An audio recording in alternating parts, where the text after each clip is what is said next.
Gamers of the Underworld. Chapters 438 to 451. Chapter 438. Returning to Spectre College. Dragonborn was harnessing a group of horses that were obtained from George's army to the carriages. More than half of the horses were owned by Lilo instead of the gamers. They were the property of Queen Victoria. These horses would be used in the coming war. The main function was to pull the carriages. The gamers produced thousands of carriages with the capacity to carry 5,000 troops. There was even space to ferry war materials like food. That was what Queen Victoria had planned. The plan met with serious problems. The first was discipline. Line up. All groups are to line up properly. Big Boss shouted loudly in a bid to control the insane gamers. It was an impossible task. The gamers leapt and jumped like bunnies. They chatted happily. Some rolled on the ground, while a few tortured and mutilated themselves. But nobody wanted to line up.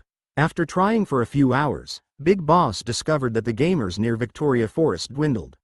Only those gamers who received the mission to carry materials and harness the horses to the carriages were still working. Most of the gamers who completed their missions had left after some time. Fortunately, a few hundred gamers lined up properly in preparation for the journey. How were the hundreds of gamers going to set off? The reason for the disobedience of the gamers was simple. Which gamer would stand at a spot and look at the NPC shout for a few hours? Had they completed their daily missions? Had they challenged the instance dungeon? Had they improved their equipment and accumulated materials? Why would the gamers waste their time standing and doing nothing? They would wait for the plot animation to commence and the journey to start first before gathering.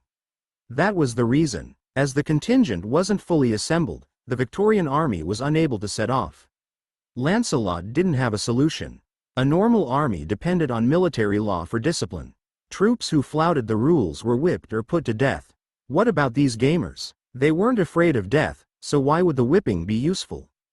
In the Dungeon Lord main hall of Eternal Kingdom, Eggface squatted in the Dungeon Lord main hall while his fat claws typed furiously. The screen showed a female character called Kasha taunting him in front of a defensive tower. A series of crimson words appeared on the screen. The Sheriff of Piltover, computer, prepare to meet your doom. Tisk, this lady is bragging. Let me check her segment level, humph, not even a single segment. Eggface muttered to himself as he executed a series of hand movements that reached 750. Then the screen showed, you have been killed. After that, the screen showed the Sheriff of Piltover surrendering. Shucks. Eggface closed his eyes and slammed the keyboard. Then he leaned back. At this moment, the door of the Dungeon Lord main hall opened, and Sherlock came in with Polio and Phoenix. Eggface switched the screen to show the customer service page. Noon. Customer service? Where's the customer service lady? Why did you ignore me for tens of minutes? The screen showed the conversation window of a gamer called Noon. Eggface knocked angrily on his keyboard. Eggface, did you find something strange again? Sherlock asked after walking in and putting the cat puppet into a chest. Nope, everything's normal. Sherlock thought for a while and asked, Master of Dark Flames? Why are you calling me? Before Eggface finished speaking, Sherlock knocked on Eggface's head and said, Nothing, let's pack up and go. What about my job? I'll let you rest for a day. Eggface looked reluctantly at his computer and Sherlock. Then he quickly switched to the League of Legends screen and typed a message. Master of Dark Flames, lonely lady, apologies, my wife is giving birth. He then shut down the computer and followed Sherlock closely. In the surveillance room of Spectre College's examination ground, Professor Cabbage was in the surveillance room looking at the images in the crystal ball. She saw a team of 5 Eternal Kingdom gamers fighting an orc skeleton. Though there were 5 of them, only one was fighting, while 4 goblins sat together to chat. Only an orc fought against the skeleton soldier, and he was full of injuries. After a difficult battle, the orc managed to defeat the skeleton soldier. This was the last skeleton soldier in the examination. The wounded orc didn't treat himself. Instead, he joined the group of goblins in their chatting. He could have left immediately, but despite the fact that he could lose his life if the wounds worsened, he didn't. It wasn't the first time Professor Cabbage witnessed such a thing. When Professor Cabbage placed her hand on the crystal ball and infused it with her mana, she heard voices coming from it. Orc. 4 bosses and the monsters were defeated. Besides the breastplate, which was booked by the boss of the team, All other pieces of equipment are to be auctioned, starting from a silver coin. Each bid increases by 100 bronze coins. Orc. Anyone bidding for this helmet? Goblin 1. A silver coin. Goblin 2. 1.1 silver coin. Orc. Any further bids? I'll sell it to you for 1.1 silver coins. Boss, come over for your transaction. The equipment bidding continued for 10 minutes.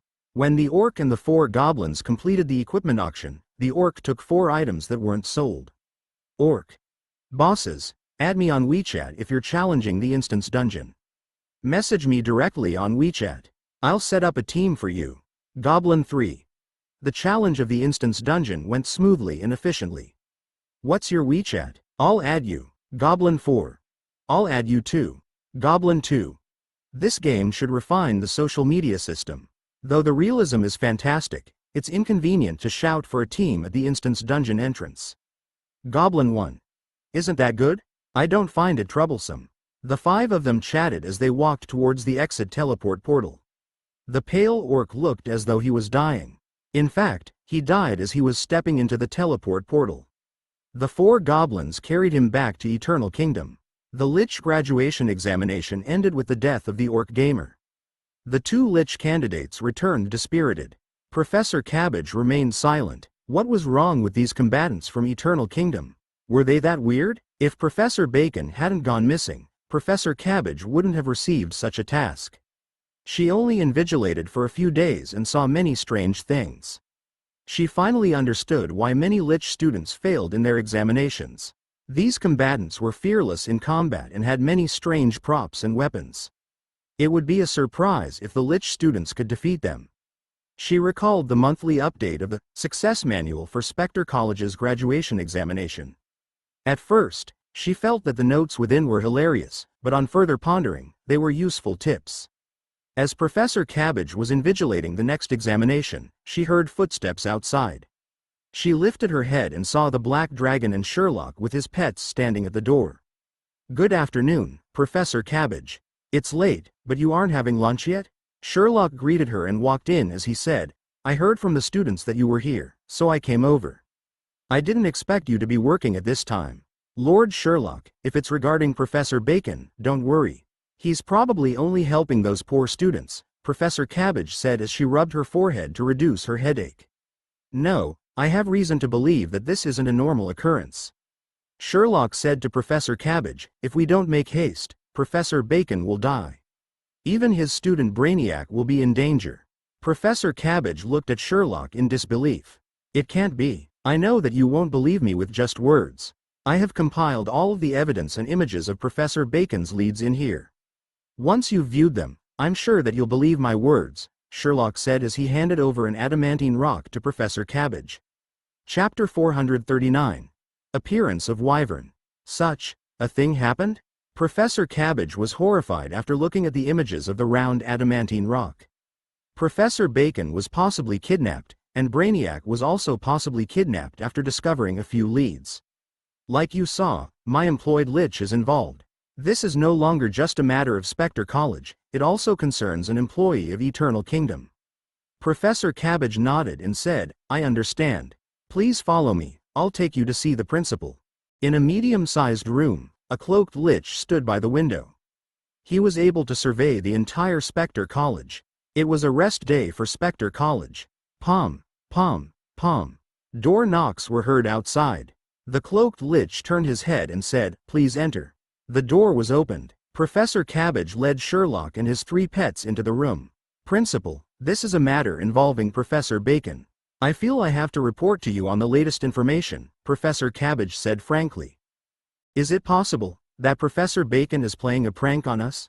The principal asked after watching the video shown by Sherlock. Professor Cabbage wore an "are you joking" expression. Okay, I understand that the matter is serious and that we have to treat it seriously. The principal supported his chin and nodded as he said, I noticed that Professor Bacon mentioned Spectre College in the Fantasyscape. Did he leave any important leads in Spectre College? That's what I thought. Can you take us to Professor Bacon's room? Sherlock said, of course. Please follow me. As a single professor at Spectre College, Professor Bacon stayed in the professor's dormitory. The dormitory was a single suite with a living room, bedroom, kitchen, washroom, and bathroom. Though it was small, it was well furnished. "This is Professor Bacon's room." When the dormitory supervisor opened Professor Bacon's suite using the backup key, a stale, dusty stench that indicated long periods of non-inhabitation pervaded the air. Compared to the strict Professor Bacon, his room was chaotic. It was as though a robber had just ransacked the place. Professor Cabbage and the principal stood at the door and looked around. "Ah, I told Professor Bacon to clean the suite. He wasn't listening," the principal said in embarrassment. Professor Bacon was a member of the teaching staff at Spectre College. As the principal, he was ashamed to let Sherlock witness the mess. "It's going to be difficult to find leads in such a mess."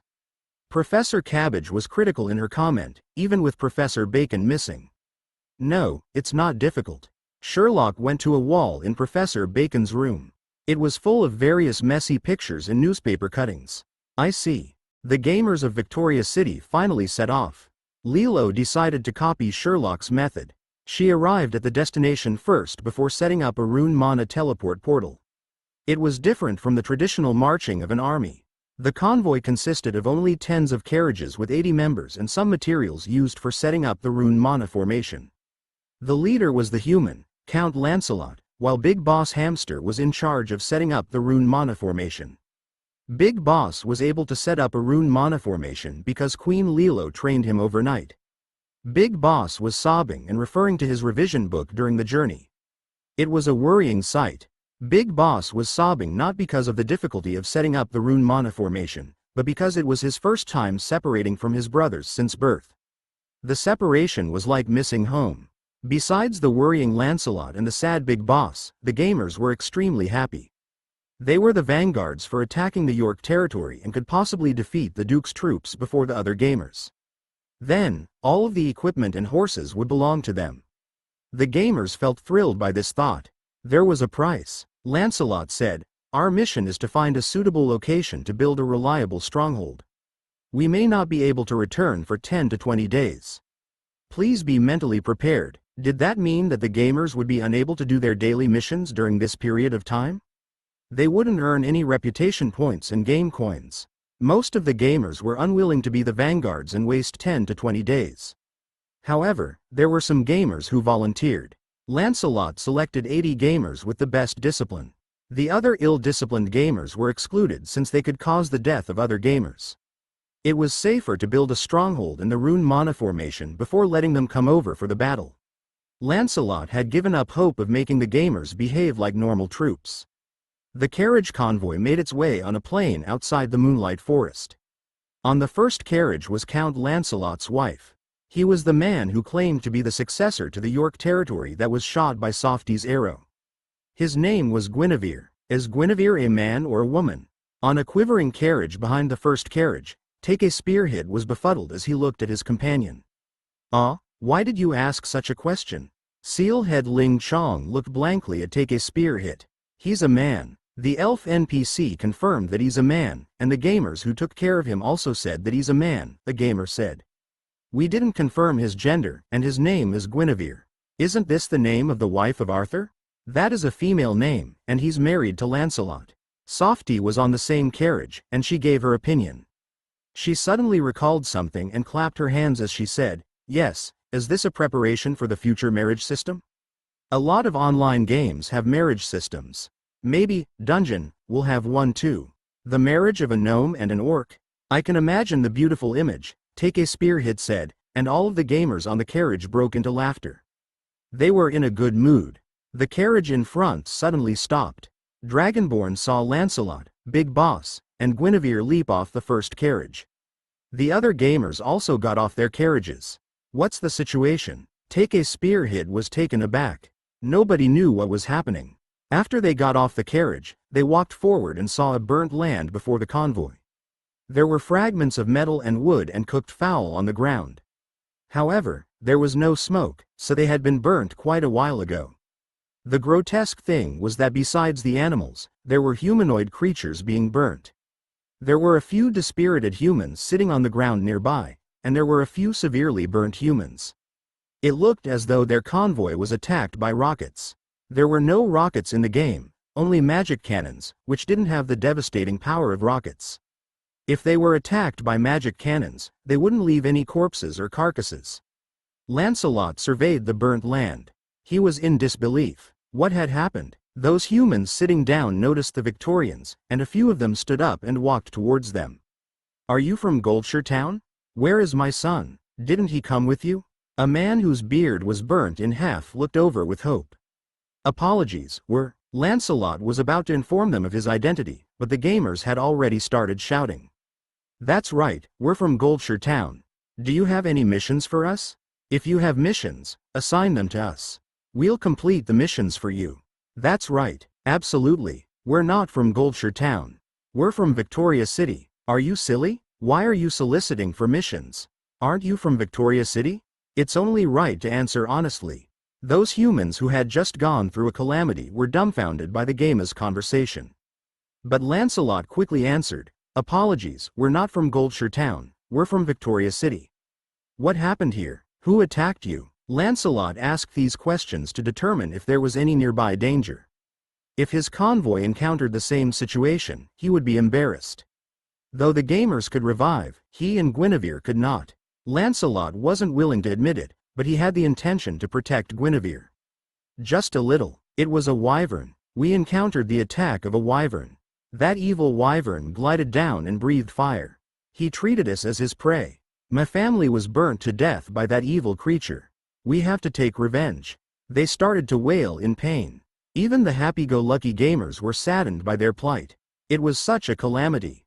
"This." Big Boss nodded. He was about to order everyone to board the carriages when loud sounds were heard from a distance. A group of humans armed with various weapons were approaching them, a few of them even riding horses. When they discovered the convoy, they made haste. The bearded man who was talking with the gamers ran excitedly over as he shouted, "Son! Son! Those humans must be from Goldshire Town. Prepare for battle!" Someone shouted, which caused the gamers to immediately unsheath their weapons. Lancelot almost pulled out his weapon instinctively, but he stopped himself and shouted to the gamers behind, "Put away your weapons.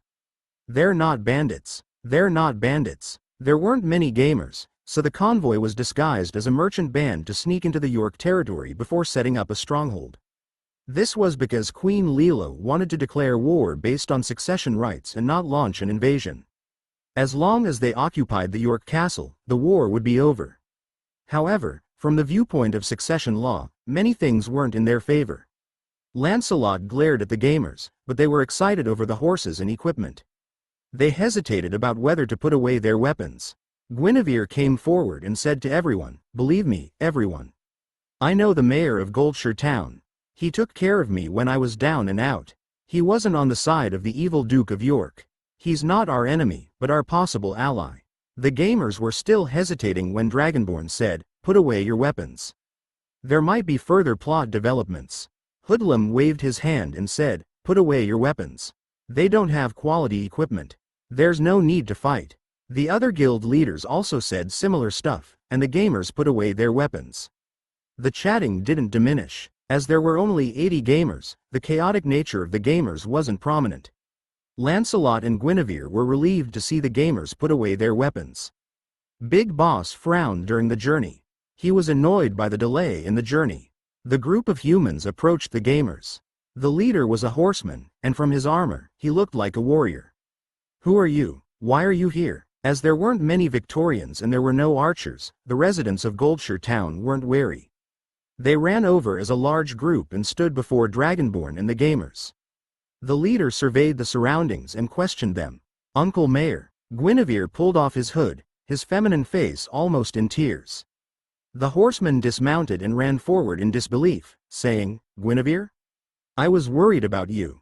I thought you were killed by the Victorian barbarians." "That's great. Thank the Holy Lord." The warrior hugged Guinevere tightly, unaware of Lancelot staring with his large eyes. When the mayor mentioned the Victorian barbarians, Guinevere was embarrassed. He pushed off his Uncle Mayor and pointed at the gamers behind him. "They are residents of Victoria City." Swoosh! The mayor pulled out his weapon and pushed Guinevere behind his back. He looked warily at the empty space around as though he expected an ambush. The gamers were excited to see the NPC brandishing his weapon.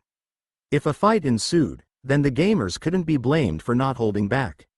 The armed residents of Goldshire Town, who were behind the mayor, became wary. Before they started fighting, Guinevere came forward and said, "Uncle, this isn't what you think. The Victorians aren't barbarians. They're helping me to fight against the Duke of York. They'll help me regain my dukedom and territory." The mayor hesitated for a moment. He looked at the relaxed gamers and put away his weapon. Then, he looked at Guinevere and said, "Nobody can defeat the Duke of York, not even the Victorians who defeated the golden-haired George.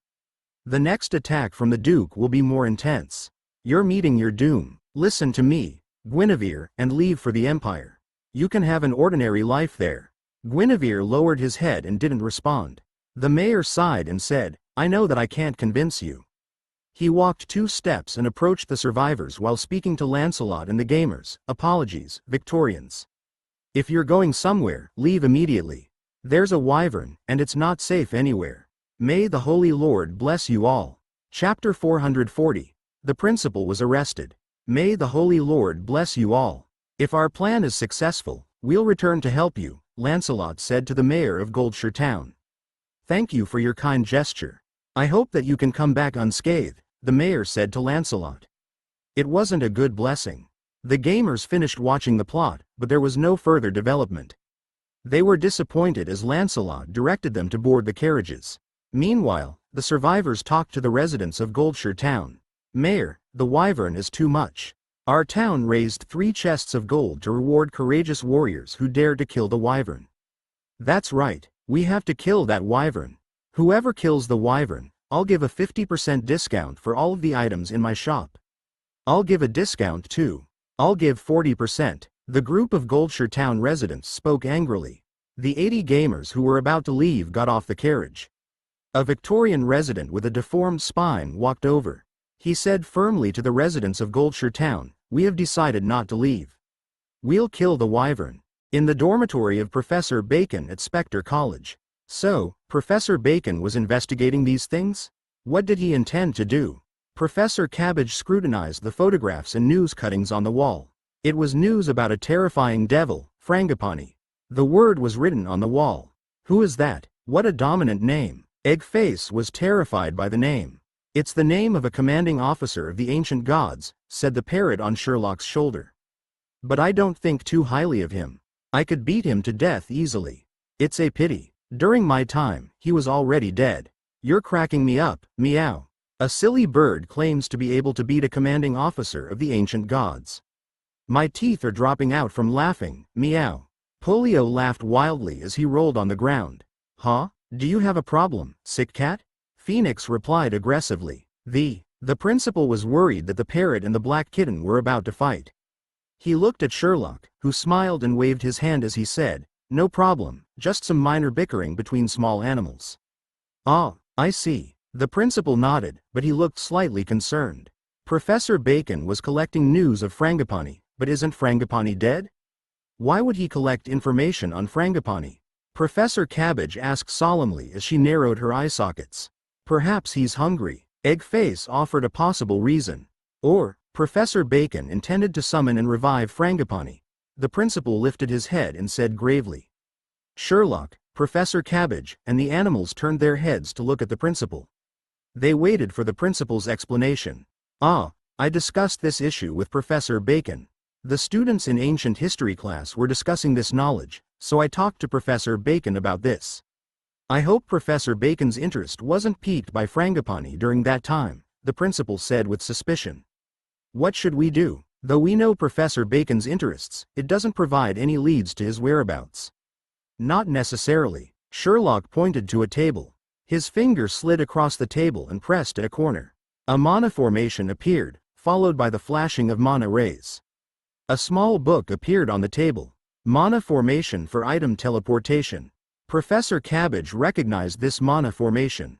Who would have thought that Professor Bacon would place an item teleportation mana formation on his table? Sherlock took the small book and examined it. The book had Professor Bacon's handwriting. Number 25. I studied some ancient documents. Frangipani may not be dead. He could have been sealed within Spectre College's grounds. This is easy to understand. As an ancient battleground, Spectre College could be the place when Frangipani perished. However, the legend didn't match the information stated in the ancient documents. Number 26. I searched the entirety of Spectre College. Just as I expected, Spectre College wasn't just used for education. Millions of years ago, the Liches were members of the Ancient Gods' army. The Ancient Gods' army was defeated, but Spectre College may be unwittingly helping the Ancient Gods to revive. Number 27. I'm sure that there was an intact rune mana formation under Spectre College. While Frangipani was being sealed under Spectre College, the school was supplying the mana to remove the seal on Frangipani. I don't know to what degree the seal has been discharged. With the passing of time, I believe the seal of Frangipani will soon be removed. Number 28. I went to look for the principal of Spectre College, but he didn't care about this. I decided to collect pieces of evidence. I suspect that he could have participated in it. There were no more entries after this point. Professor Bacon seemed to have left and vanished after writing the last entry. Everyone looked in shock at the principal. Wait, what do you mean by that? The principal looked bewildered at Sherlock and Professor Cabbage. 2 hours later, the Merchant Alliance's Central Garrison Guard Beetleman was parked outside the entrance of Spectre College. The garrison guards brought the arrested principal out of the college. Wait, it's not me. I didn't do it. I don't know about Frangipani, the principal shouted loudly. He looked innocent. Sherlock, his pets, Professor Cabbage, and a group of Lich students watched the arrest in silence. A uniformed captain walked out with a group of guards that were carrying various documents and chests. Those were the personal items of the principal. Thank you, Lord Sherlock. We didn't expect Spectre College to be committing such a crime. We'll interrogate the principal and provide a satisfactory conclusion. As for Professor Bacon, we have found several letters that indicate his whereabouts, the captain said, handing over the letters to Sherlock. Chapter 441. Attack. Spectre College. The Central Garrison Guard captain gave the letters that were found in the principal's office to Sherlock. The letters mentioned Professor Bacon, so they were given to Sherlock to take a look. However, the letters didn't belong to Sherlock as they would be used as a piece of evidence for the prosecution of the principal of Spectre College. Sherlock examined the letter that was sent out by his subordinates. It told of how they had located and killed Professor Bacon. But his student Brainiac investigated the clues left by Professor Bacon and entered the fantasyscape created by him. Brainiac discovered the secret of Spectre College. Fortunately, the principal's subordinates captured Brainiac. The last letter was regarding Sherlock. Eternal Kingdom was investigating the matter, and Sherlock found the fantasyscape. They disguised as Eggface and destroyed the mana impression while 2 of Sherlock's bodyguards were keeping watch, but they couldn't stop Sherlock from escaping the fantasyscape. Sherlock was their hindrance, and they intended to kill Sherlock in their next step. The letter ended with a somber note. The letters didn't mention if Brainiac was dead, nor did they contain his whereabouts. After reading all of the letters, Sherlock returned them to the Central Garrison Guard captain.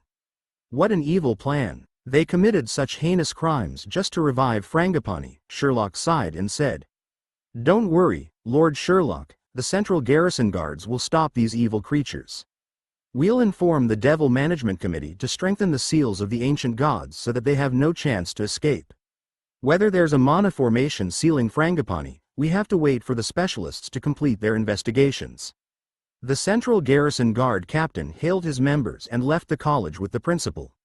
Pa-ta, pa-ta, pa-ta. The beetleman with the arrested principal went into the distance, but his voice was still heard. He said, I'm innocent. I have no intention to release Frangipani. The Lich students who were watching behind Sherlock were greatly shaken, not expecting the muddled and irresponsible principal to have such evil plans. They were excited. How could they not be excited when the legendary figure of the ancient gods was so close to them? Their college was related to the primordial ancient gods. It was a piece of shocking news. Lord Sherlock, I didn't expect our college to have such an incident. Professor Bacon. Professor Cabbage lowered her head sadly. No problem. I'm not that close to Professor Bacon. Sherlock waved his hand and said in consolation. We'll put Professor Bacon's matter aside. Our goal is to find Brainiac. I hope that he's all right. Sherlock sighed. Professor Cabbage didn't expect Sherlock to be indifferent to the death of Professor Bacon. She said, I understand. Spectre College will cooperate with you, Lord Sherlock. Thank you. I'm depending on you, Sherlock said as he nodded at Professor Cabbage. The dusk light illuminated both sides of a narrow corridor, and sounds of footsteps reverberated off the walls. The end of the corridor was a huge and wet room, and inside was a prison cell. 2 liches were imprisoned there. One lich was lying on the ground, unconscious. Another one was leaning against the metal railing. He had half-closed eye sockets and looked very feeble. Professor Bacon was the one unconscious on the ground, while Brainiac was the feeble lich. Both of them were constrained by special fetters that prohibited the use of mana.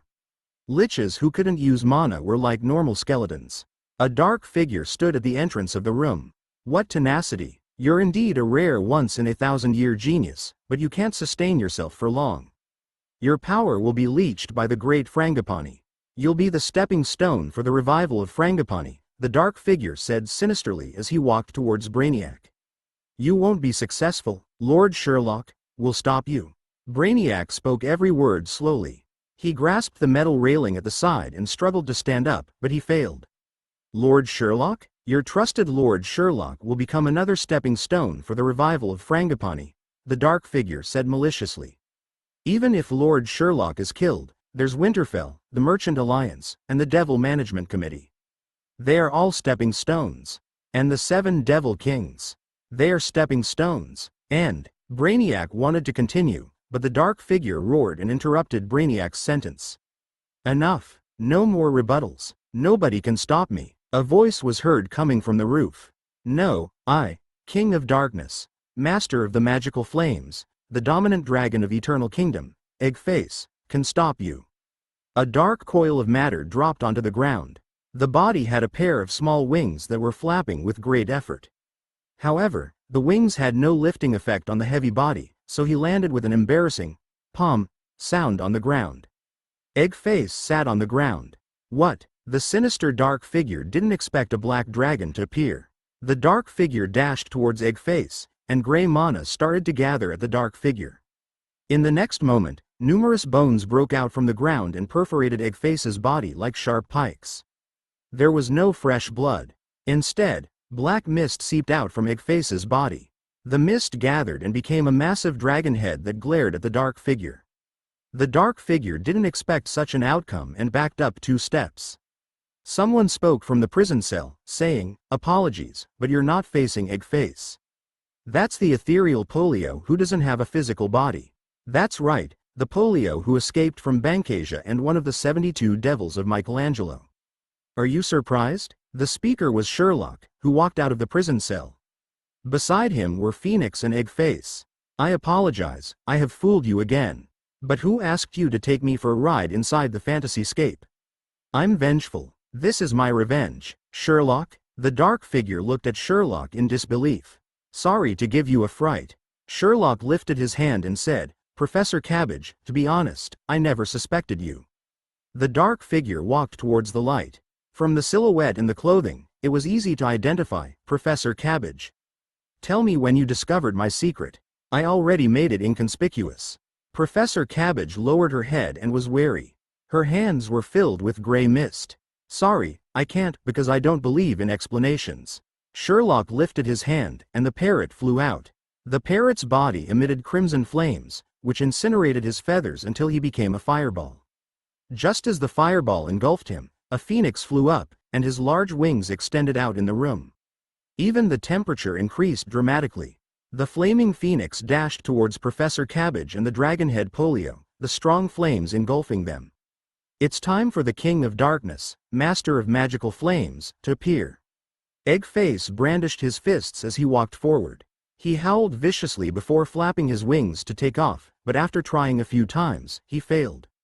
Eggface wasn't required anyway. The flaming phoenix transformed back into a parrot on Sherlock's shoulder. There was only a ball of fire at the previous spot of Professor Cabbage. What a weak lich. The fight ended too soon. Phoenix blew his feathers to snuff out the last bit of flames on his body. Black mist seeped out from the flames and transformed into the black kitten who walked to Sherlock's leg. The fur of the black kitten smelled of roasting and was all curled up.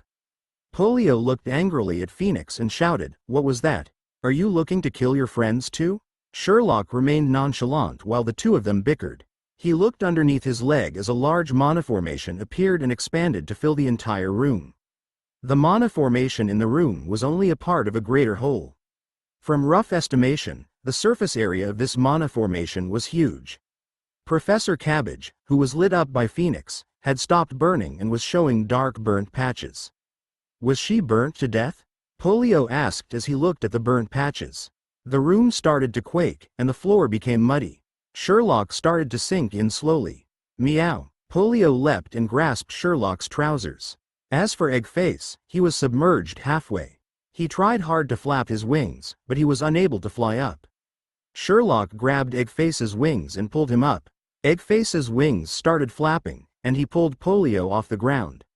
In the prison cell, Professor Bacon and Brainiac were submerged deep in the ground, black sludge covering them. When Sherlock decided to rescue Bacon and Brainiac, the ceiling started leaking a liquid that looked like saliva. The ceiling had become a black sludge, much like the ground, and was leaking liquid. The entire room had almost become an organic stomach.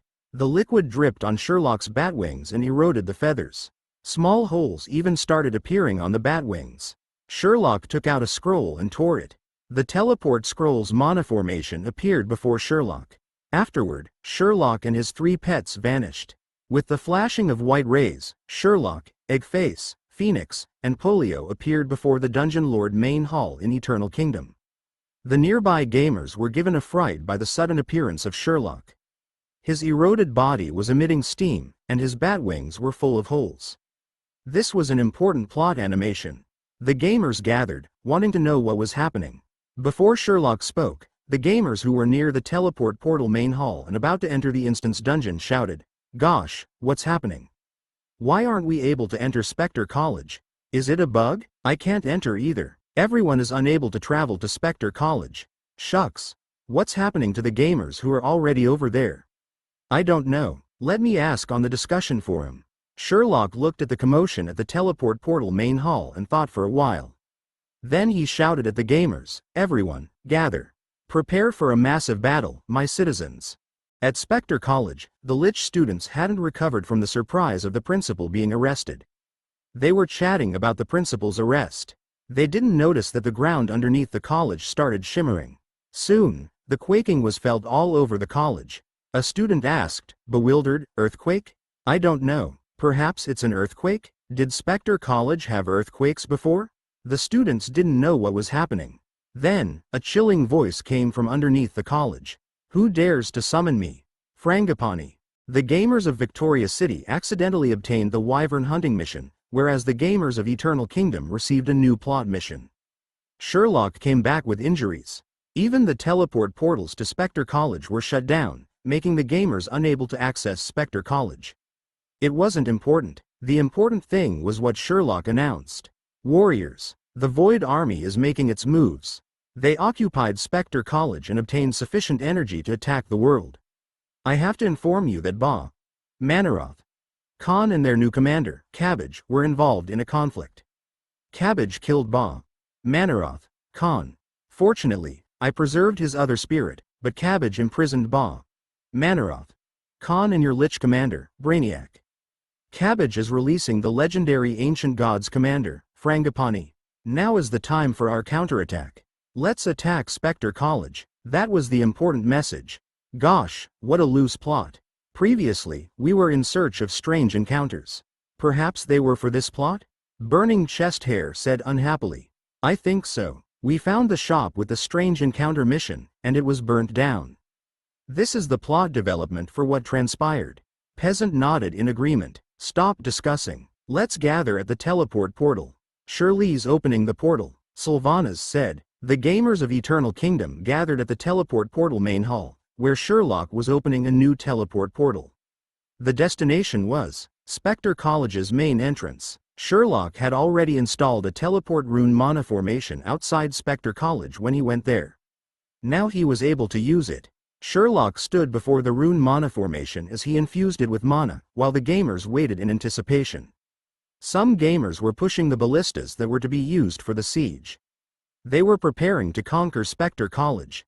The gamers didn't wait for long. Soon, Sherlock opened a new teleport portal. He stood before the portal and shouted to the gamers, warriors of Eternal Kingdom. The entire underworld is in danger. We can't allow the gathered Void Army to escape from Spectre College. We have to guard the location. You may lose your precious lives, but it's for the underworld. Let's go, warriors. The gamers were highly motivated. For Eternal Kingdom, for Shirley, for Ba, Manaroth, Khan, for Frangipani, Wa. Arthur charged into the shimmering teleport portal amidst the commotion. When they came out of the portal, they stood in awe of Spectre College. It was a scene of Hades. Chapter 442. Stop fantasizing, the battle is starting. The college was built using rocks, but from its appearance, it was no different from other buildings. White bones came out from the ground and surrounded Spectre College. Above Spectre College, the sky, which was used to simulate the weather, was filled with dark clouds and lightning. Spectre College was covered in darkness. There was no light or sound. There was no background music, unlike in the Instance Dungeon, and thunder was heard from the sky above. It was an eerie environment. The gamers could feel the eerie atmosphere. The scenes are getting scarier. Spectre College looks huge. Where is the troops' training grounds Instance Dungeon? Peasant looked around after exiting Spectre College's teleport portal, trying to identify the characteristics of the map that he had seen before. You won't be able to see it. When we were in the 5-member Instance Dungeon, we could still see Spectre College, but there weren't that many white bones. It was very far, and the entrance of the training grounds was small. Perhaps if we go to the rooftop, we can see it, Burning Chesthair said.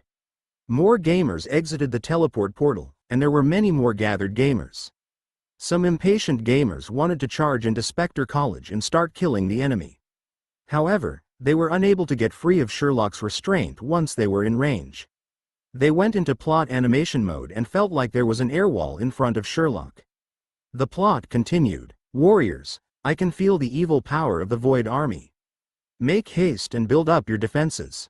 The enemy won't wait for long before attacking us. Sherlock shouted at the gamers as rune mana formations were being created in the surrounding area. The gamers received missions to fortify the area around the teleport rune formation. The gamers were familiar with building fortifications, which they had done many times. They carried rocks and piled them around the camp. According to the plot, they had to create a stronghold before entering Spectre College. This wasn't a game, meaning Professor Cabbage wouldn't wait for the gamers to complete their fortifications. She was feeling frustrated that Sherlock escaped her foolproof plan. She was prepared to defend against the attack of the Underworld and even abandon Spectre College, but within a short time, Sherlock had returned with his troops. He didn't bring any reinforcements, only the citizens of Eternal Kingdom. Professor Cabbage didn't know what Sherlock was up to, she only knew that she had to kill Sherlock this time. She planned for thousands of years. She couldn't afford to let Sherlock wreck her plan. This time, she wasn't fighting Sherlock alone. Behind her were the almost revived Frangipani and the Lich students. Whether they agreed or not, the students were being summoned as the New Age Void Army. Professor Cabbage observed the busy gamers in the crystal ball. She squinted her eyes as she thought about how she wouldn't let the stupid citizens of Eternal Kingdom wreck her plan and stop the revival of Frangipani. They didn't understand what they were up against. Peasant was carrying rocks to form the outer wall. Beside him were many diligent gamers performing their missions. A few gamers came over as they chatted. The online gaming department of Tencent contacted Dungeon to obtain sole publishing rights and a collaboration agreement. Gosh, Tencent is awesome. Dungeon is such a secretive game company, and they managed to contact them? Besides the customer service Miss Black Dragon and the temporary forum administrator, I haven't seen any communication channel on their official website. They don't even have a mailbox.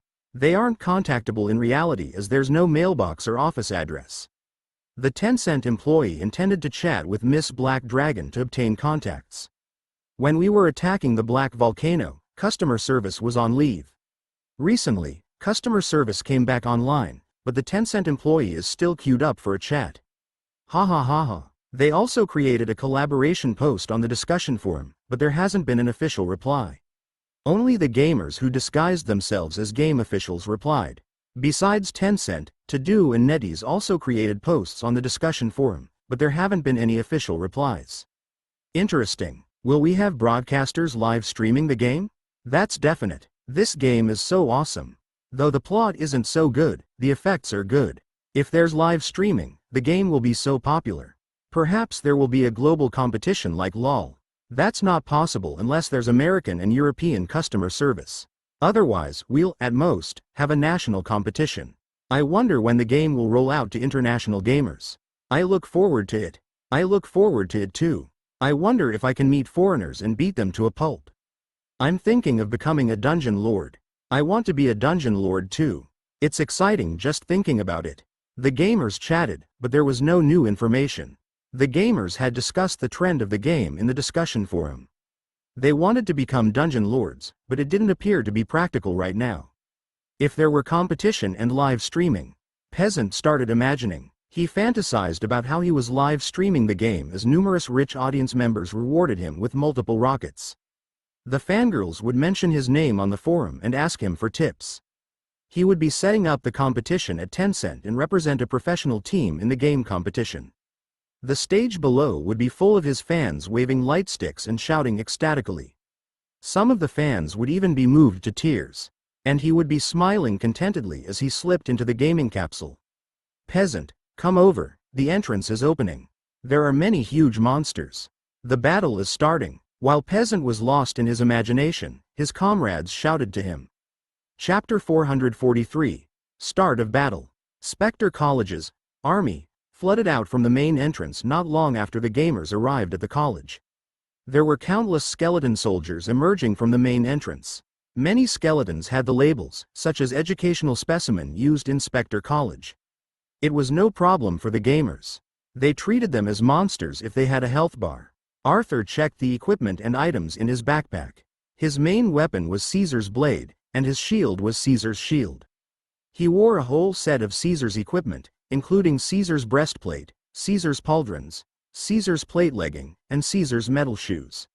There was even a Caesar's cloak. In Eternal Kingdom, that was the highest level legendary Caesar's equipment. There were cumulative effects when the pieces of equipment were used together. Caesar's equipment, 3, your damage increases by 10%. There's a small chance of triggering Caesar's Fury, which increases the attack speed by 5%.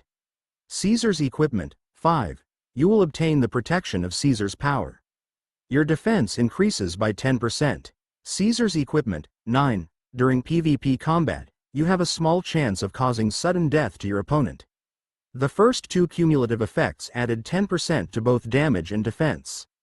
Though Arthur felt that the effects weren't obvious in battle, the third cumulative effect was prominent. On average, 1 to 2 sudden deaths occurred after 100 attacks. The effect disregarded the equipment of the opponent and killed them instantly. However, it was only for PvP, which was when a gamer fought against another gamer. As legendary equipment, some gamers felt that the effects were negligible. Of course, compared to other, lower-level, equipment, it was considered quite good. Other equipment didn't have effects like an increase in critical hits or mental focus. Therefore, Arthur bought his Caesar's equipment. When Arthur was checking his equipment, the skeleton soldiers walked out neatly from Spectre College. They weren't in a hurry to attack the warriors of Eternal Kingdom. Sherlock didn't order the attack at the skeletons immediately. He shouted, "Warriors of Eternal Kingdom, these specters from the void think they can conquer the world. Use your weapons and give them a good beating." Sherlock pointed his finger forward and said, "Charge. Warriors, defeat them." Wah! When Sherlock gave the order, the gamers obtained a full-service mission. Mission title: Attack Spectre College. Mission description: Lord Sherlock helped Ba Manaroth Khan escape the Void Army's control. The evil Void Army discovered the incident and sent their latest commander, Professor Cabbage, to imprison the good version of Ba Manaroth Khan and the Lich, Brainiac. Spectre College accumulated enough power to conquer the world, and they are starting world domination now. You have to stop them. Mission objective: make haste. Prevent them from occupying our stronghold. We have to hold our line. Only if we protect the teleport portal will we have a chance to defeat Spectre College. Mission reward: during the period of protecting the stronghold, gamers will receive reputation points at fixed intervals. Defeating the specters will also garner rewards. Mission failure penalty: Eternal Kingdom is destroyed, and the game is shut down. Isn't it too realistic to shut down the game? Is the game so willful? The game officials are starting to use this to threaten the gamers? It's scary. The game has only been operating for less than a year, and yet a mission failure will result in shutting down the game. Only, Dungeon, has such a penalty.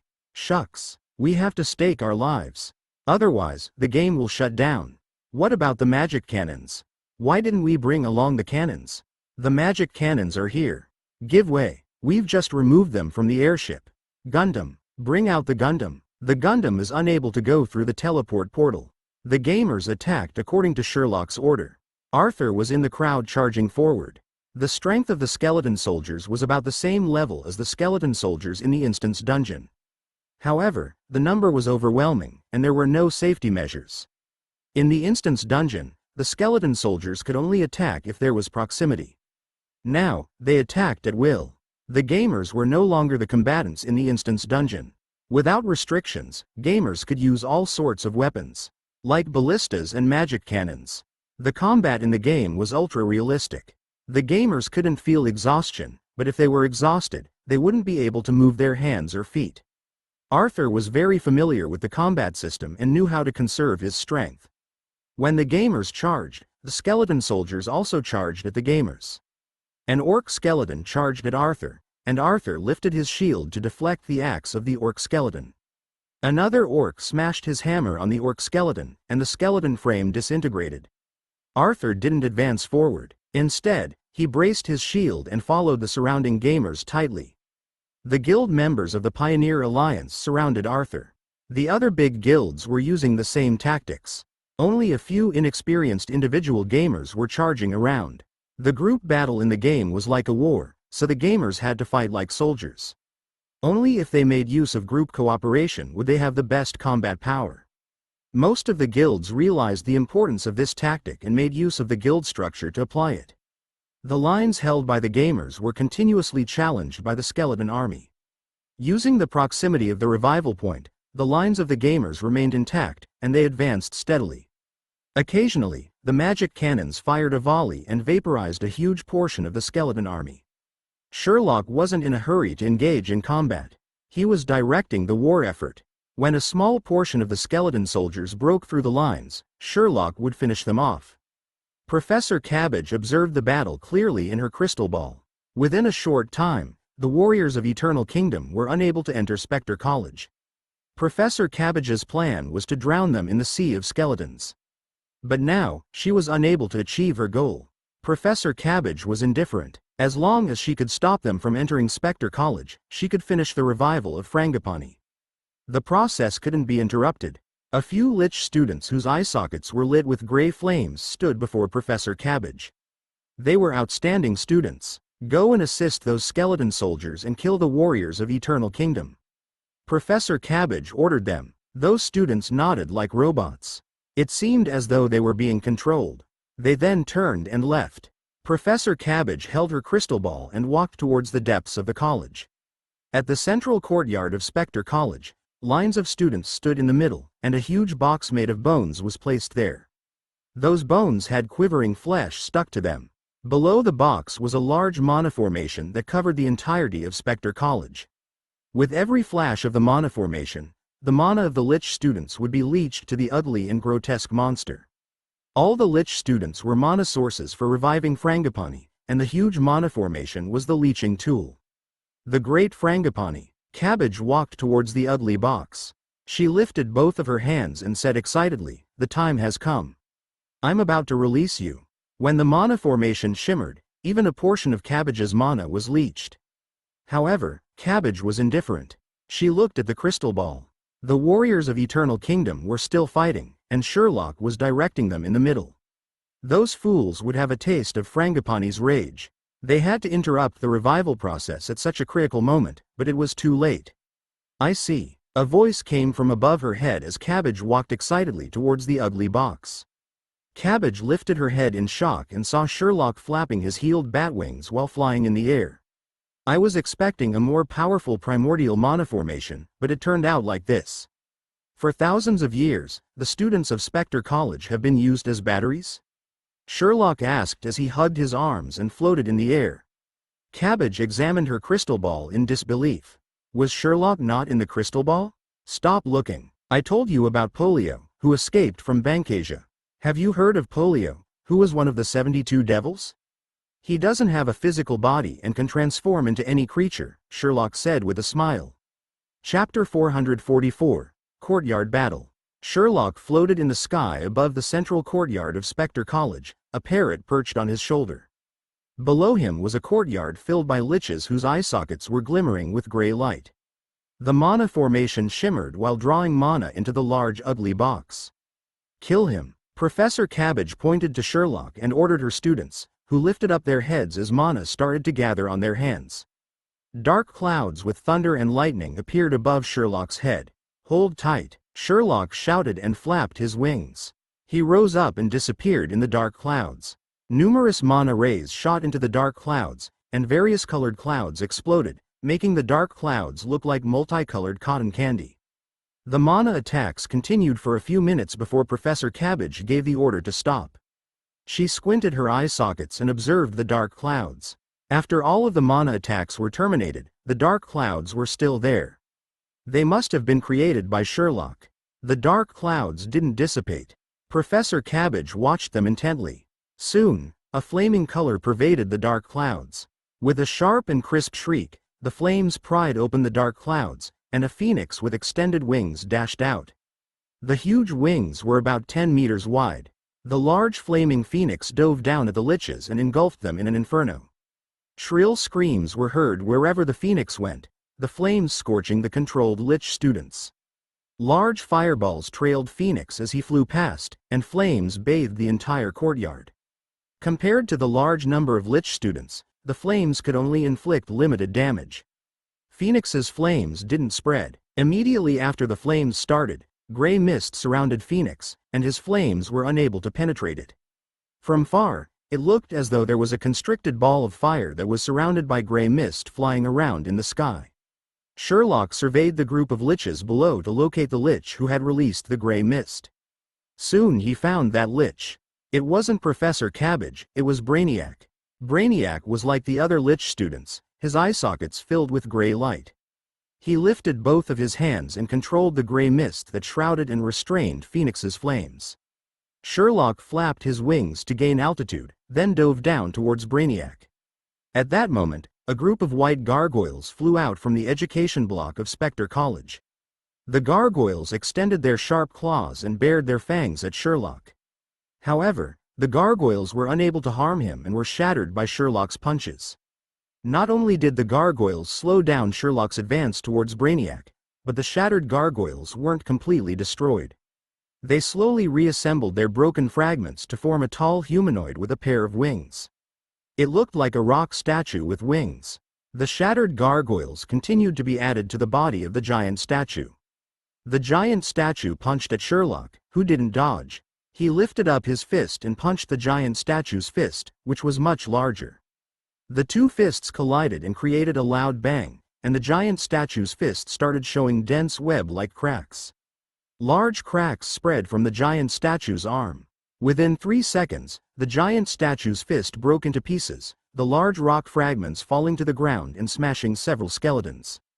The giant statue didn't stop its attack, lifting its remaining fist, which was surrounded by gray mana. Sherlock inhaled deeply and punched at the rock fist that was approaching him. When the two fists collided, the arm of the giant statue disintegrated. The giant statue backed up 2 steps after losing both of its hands. It fell heavily against a building behind it with a loud "pom." The dislodged fragments of the building dropped to the ground and landed on the heads of the lich students.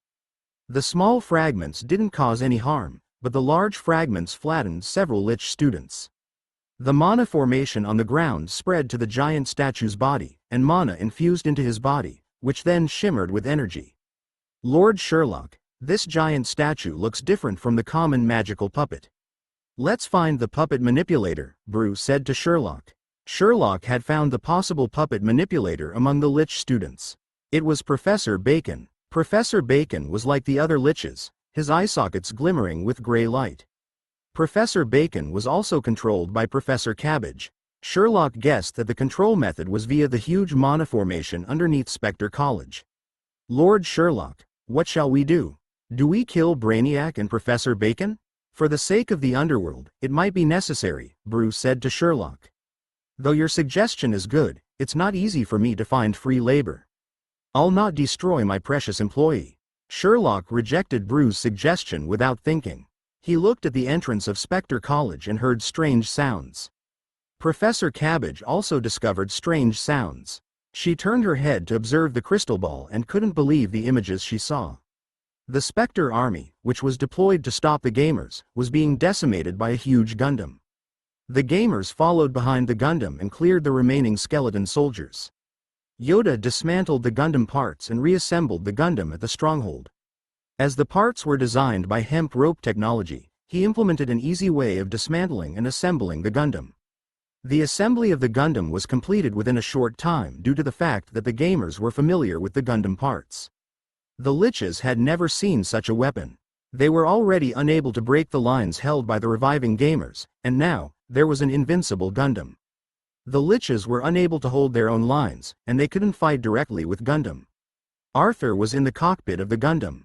Before him, there was a crude observation window. His mission was to break the defenses at the main entrance so that the gamers could enter Spectre College. What is that thing? Professor Cabbage muttered to herself as she looked on in disbelief. Nobody answered her question. Sherlock flapped his wings as he clasped his hands together. White mana gathered in his hands while Sherlock gazed at the giant statue, which was covered with mana runes. When the white mana had gathered into the size of a light ball, Sherlock pitched the light ball towards the giant statue. The light ball left a trail of white afterimages as it smacked into the giant statue's body. The sudden explosion of white light and the loud bang shook Spectre College. The huge impact was like a meteorite smashing into the ground, and the heatwave and powerful force pinned the giant statue to a building. It occurred within seconds. The giant statue was melted by the huge light ball, and the giant statue and the building behind it were vaporized. The explosion expanded out with the light ball as the origin, and the rising flames appeared in the central courtyard. The powerful mana energy knocked the surrounding Lich students to the ground. Professor Cabbage gaped in shock and disbelief. Since she was far from the explosion, she wasn't harmed. It was the first time Professor Cabbage witnessed a superior devil with such powerful mana. It wasn't easy for Sherlock. After his devastating attack, he looked exhausted. Moreover, the gamers were reviving and firing the magic cannons continuously. Sherlock flapped his wings and rested on a building by the side, having no intention to continue fighting. Professor Cabbage didn't allow Sherlock any rest. She ordered Brainiac and Professor Bacon, continue to attack while the superior devil hasn't fully rested. She gave the order. The buildings beside the courtyard were smashed open with a large cavity after a loud bang. Dust filled the air. A multicolored Gundam wielded a 20 to 30 meter longsword. The Gundam executed a focused attack and destroyed the Spectre College building. Behind the collapsing building were wild-looking gamers who were gazing at the Liches. The nearby skeleton soldiers wanted to stop them, but the skeleton army was decimated by the Gundam and the magic cannons. The scattered skeleton soldiers were of no threat to the gamers. Gosh, the Gundam is awesome. I want to pilot the Gundam too. Veteran Hemp Rope, don't say a word. After this battle, I'm going to marry you. Please make a Gundam for me. Disgusting guys, make way. I'm a pretty gal. Veteran Hemp Rope, I'll provide complete service. Please make me a Gundam. Some gamers surrounded the feet of the Gundam and begged Hemp Rope Technology, who was in the cockpit with Arthur. Hemp Rope Technology wasn't able to hear the gamers, as the height of the Gundam was 10 meters. The gamers were like ants compared to the size of the Gundam. Due to the special materials used by the Gundam, it was hard to hear sounds from outside. Arthur was in the cockpit, looking out of the observation window. Groups of Liches stood in the courtyard, and a huge ugly box made of white bones and minced meat was placed in the middle of the courtyard. There was also a large shimmering mana formation underneath their legs. The entire setup looked like an evil ritual. As for Lord Sherlock, he was sitting on top of an opposite building. In front of Sherlock was a large pit caused by a powerful explosion. A vicious battle had just occurred. Nobody knew where Phoenix had flown to. Arthur, attack that big box. I don't know what that is, but it looks cool. Destroy it. It shouldn't be a big problem. Arthur was already moving the Gundam towards the huge box. Gray light pulsated in the eye sockets of the liches, and various mana gathered in their hands. Mana rays rained down on the Gundam, but there was no effect. Lord Sherlock, what material did you use for the Gundam? Why is mana ineffective against the Gundam?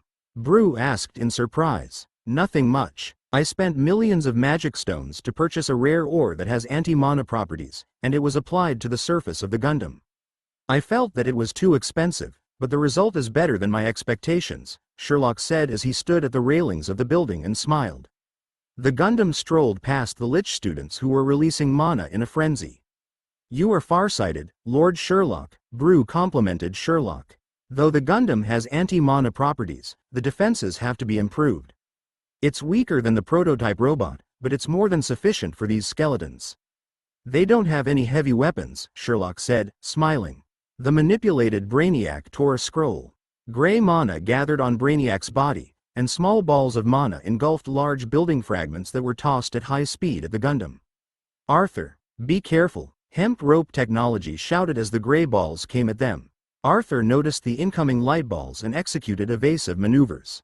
The huge Gundam mimicked Arthur's action and dodged to the side. Many gamers were squished by the heavy Gundam, but they weren't worried about death. Rather, they were concerned about whether their equipment would be damaged. The Gundam was very heavy, and even the best equipment would become flattened. Could the flattened equipment be repaired? That was what the gamers were thinking about. The gray light balls didn't hit the Gundam, landing on the heads of the gamers behind it instead. Besides the physical damage of the collisions, the light balls had gray mana, which exploded upon impact. A series of detonations occurred to the affected gamers. Shucks, find cover. Is Brainiac attacking us? Aren't we supposed to rescue Brainiac in the plot? The equipment of half of the guild members is gone.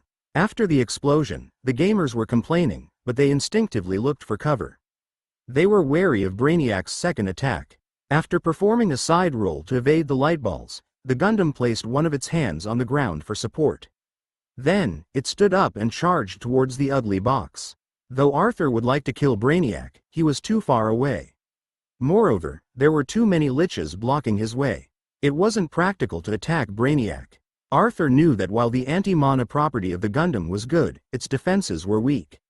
The Gundam took big strides and charged towards the ugly box while slashing the Lich students with its large longsword. Each slash killed a large group of students. Though the students were skilled in mana, their close combat skills were far inferior to an ordinary orc, so how could they fight against the Gundam? Professor Cabbage didn't feel any pain, as there were still many liches in the courtyard. Moreover, the ritual was in the final stage. She merely had to stop the gigantic metal monster from advancing. Professor Cabbage lifted both of her hands and manipulated the scattered bones of the perished students to form a huge bone wall in front of the Gundam. You won't be able to stop me. This is the last stage of reviving Frangipani. The whole world will quiver under Frangipani, including all of you. All of the sacrifices are worth it. She turned around and walked towards the ugly box, which had flesh-colored tentacles sticking out. The tentacles wrapped around Professor Cabbage as more and more mana was drained from the students to the mana formation, which had reached its limit. Professor Cabbage had a crazed look as she said, Lord Frangipani. Let us combine as one. Let me be the stepping stone to your revival. Professor Cabbage's mana was drained rapidly.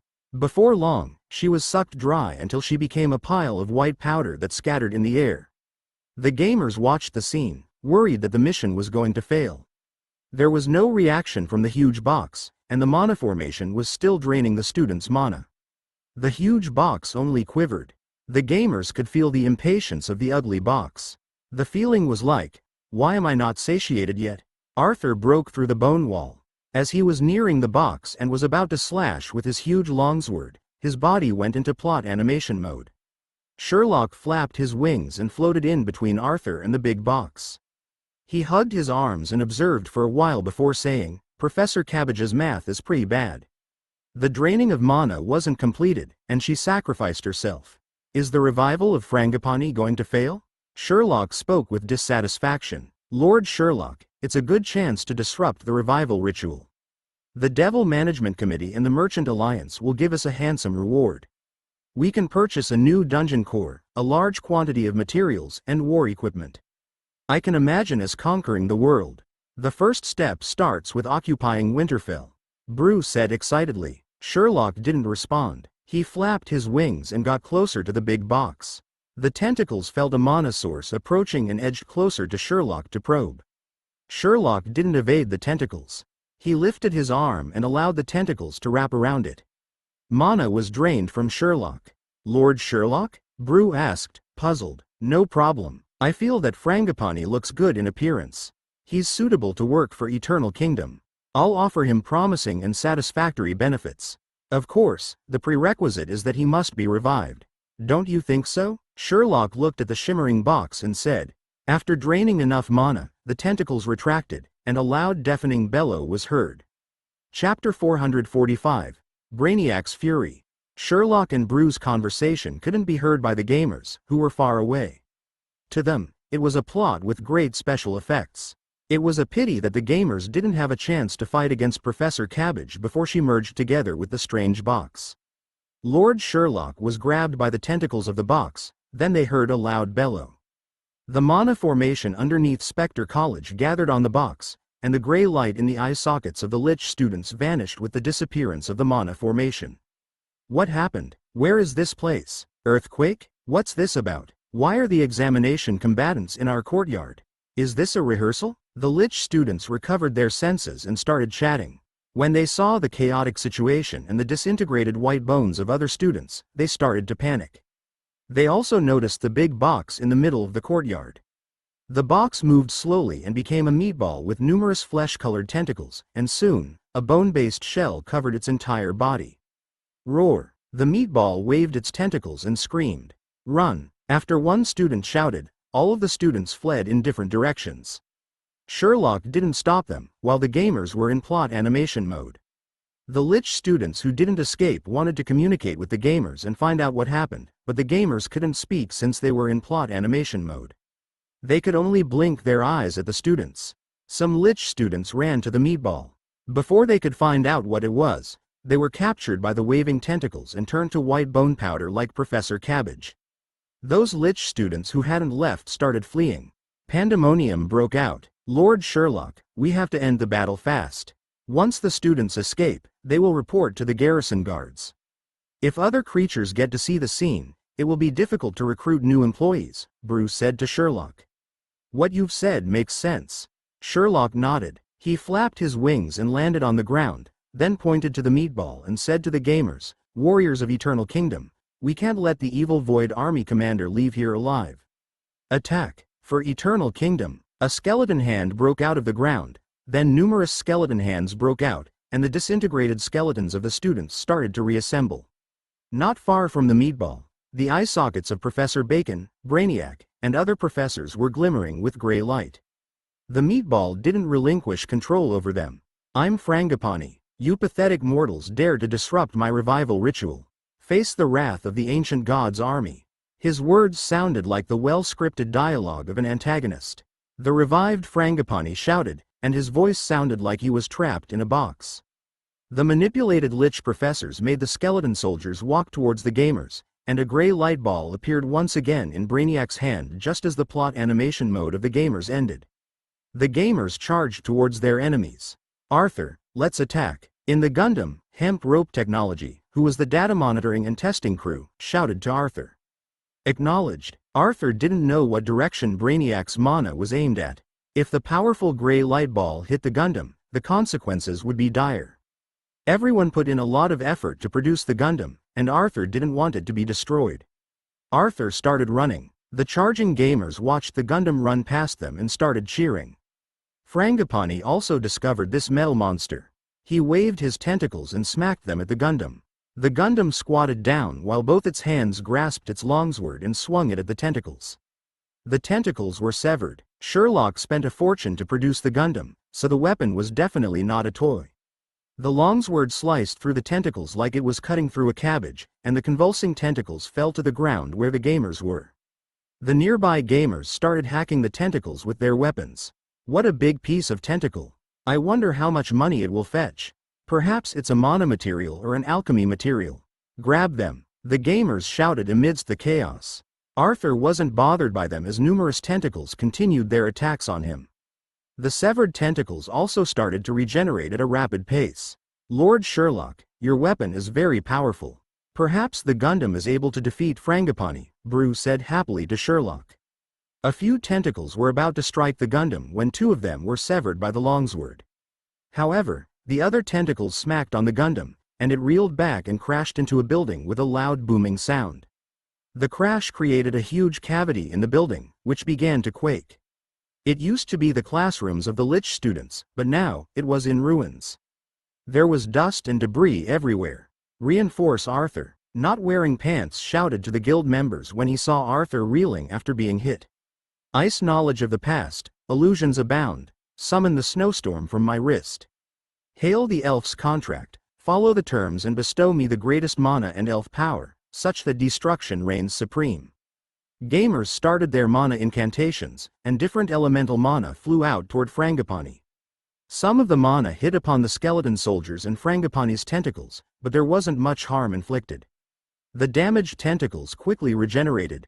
The battle was magnificent. Besides the attacks from the elemental mana, various weather effects appeared above Frangipani, like snow, a hurricane, lightning, and rain. The gamers had mastered various mana skills in addition to the mana scrolls obtained from the instance dungeon. Only a few gamers were able to activate their mana skills according to their will because the skeleton soldiers charged and engaged them in close combat. Lord Sherlock, is your 1 million magic stones going down the drain?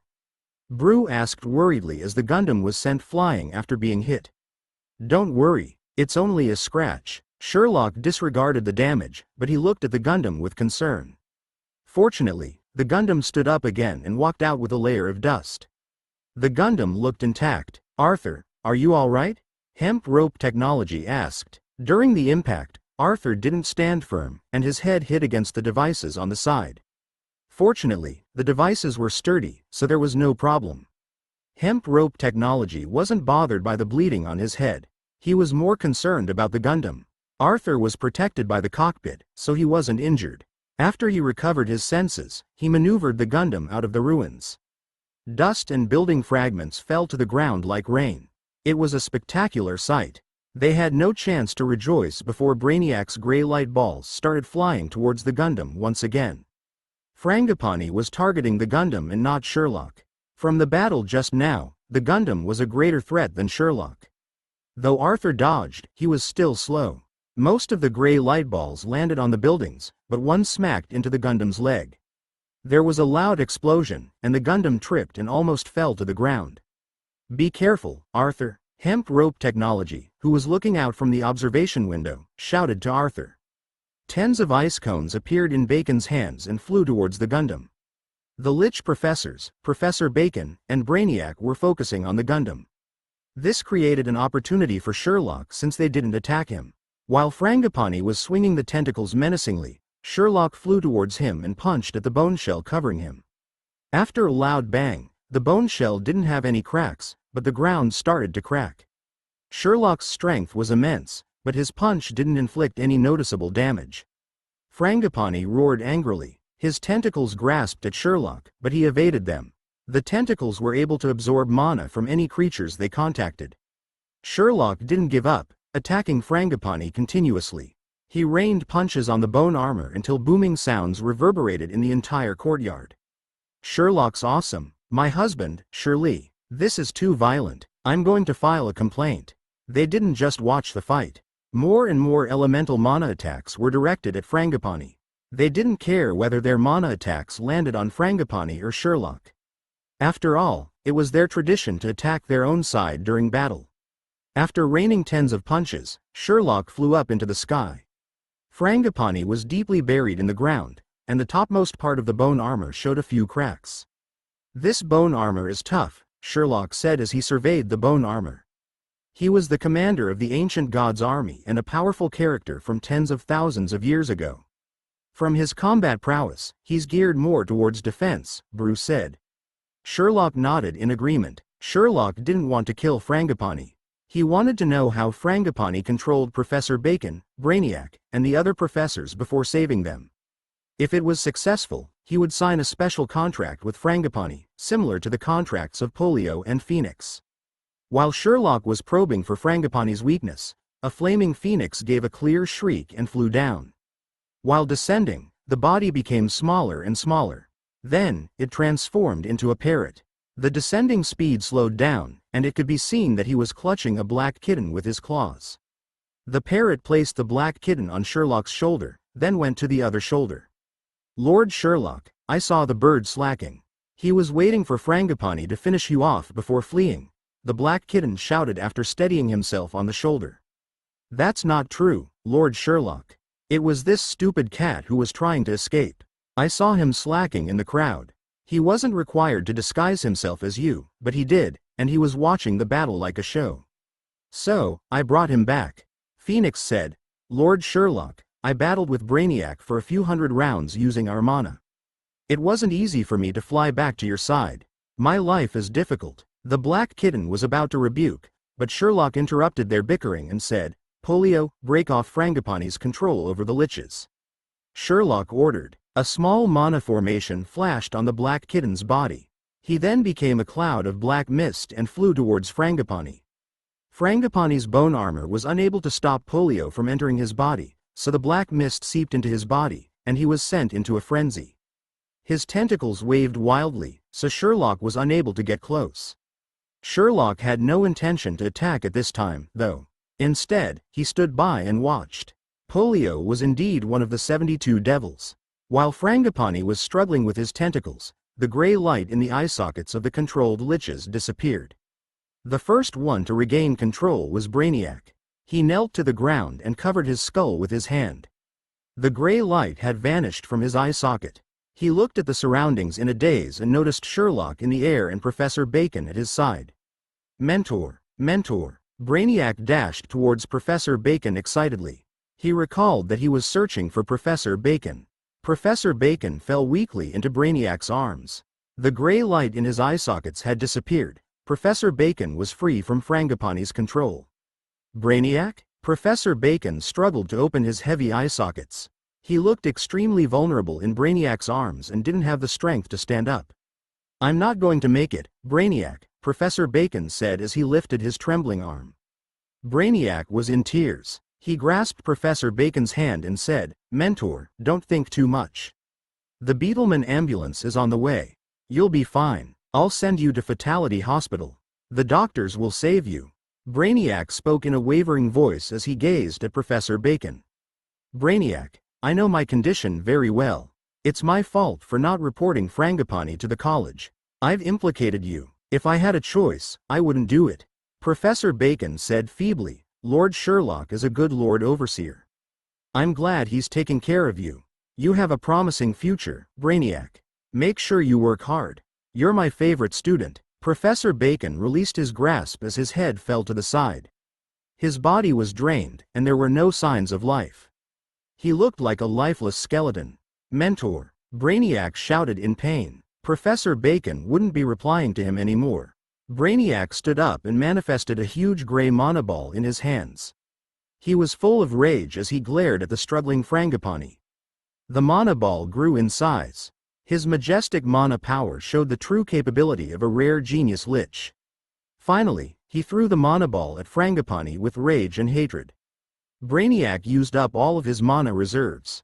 When the mana ball smashed into Frangipani, there was a huge explosion that engulfed half of the courtyard. All of the remaining skeletons were thrown to the ground. "Is Professor Bacon dead?" Brew asked in disbelief. Chapter 446. Gamers Counterattack. Brew didn't believe what he saw, and the gamers felt affected by the great twist in the plot. "Gosh, is Brainiac the student of Bacon? Bacon's death is too sudden. I thought there would be more development after the commanding officer became good. Just like the Death Knight in World of Warcraft, in which the lich profession was made available in subsequent plots. Bacon could have been our mentor. I think it's great and dramatic, like in Japanese anime. The mentor is an evil guy and died after becoming a good guy. The student Brainiac was angry and defeated Frangipani. It's a superb storyline. That's how online novels are written. I'm going to beat the game story editor to death. I haven't fought with the boss Bacon, and he's dead? All the best, Brainiac." Help us weaken the next boss. There are no more skeleton soldiers. Let's charge. The gamers screamed and raised their weapons at Frangipani as they charged forward. They stepped on the white bones that were strewn on the ground and made ka-cha sounds.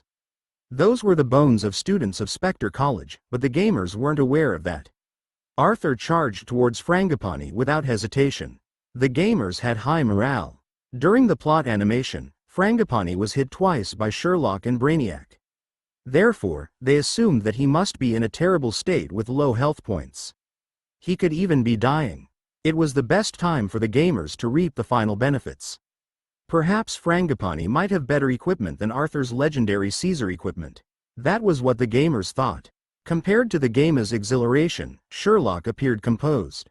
He observed the fallen Professor Bacon and the raging Brainiac, who was throwing all sorts of mana attacks at Frangipani. He said to Brew, "It's not appropriate to use the word dead on a lich. Even if we were to break off all of Professor Bacon's bones, he would be intact and well after a few months. A lich was already dead before becoming one. Hence, it wasn't possible for a lich to die again. Moreover, each lich had their own special soul box. If the soul box wasn't destroyed, the lich would live forever. Of course, their souls could be destroyed by attacks from the sacred light. That was why Spectre College was extremely worried when the gamers made use of the power of sacred light. Even Professor Bacon was tasked to investigate the matter. I'm trying to immerse myself in the scene as it's rather touching." "Don't worry," Brew replied quickly.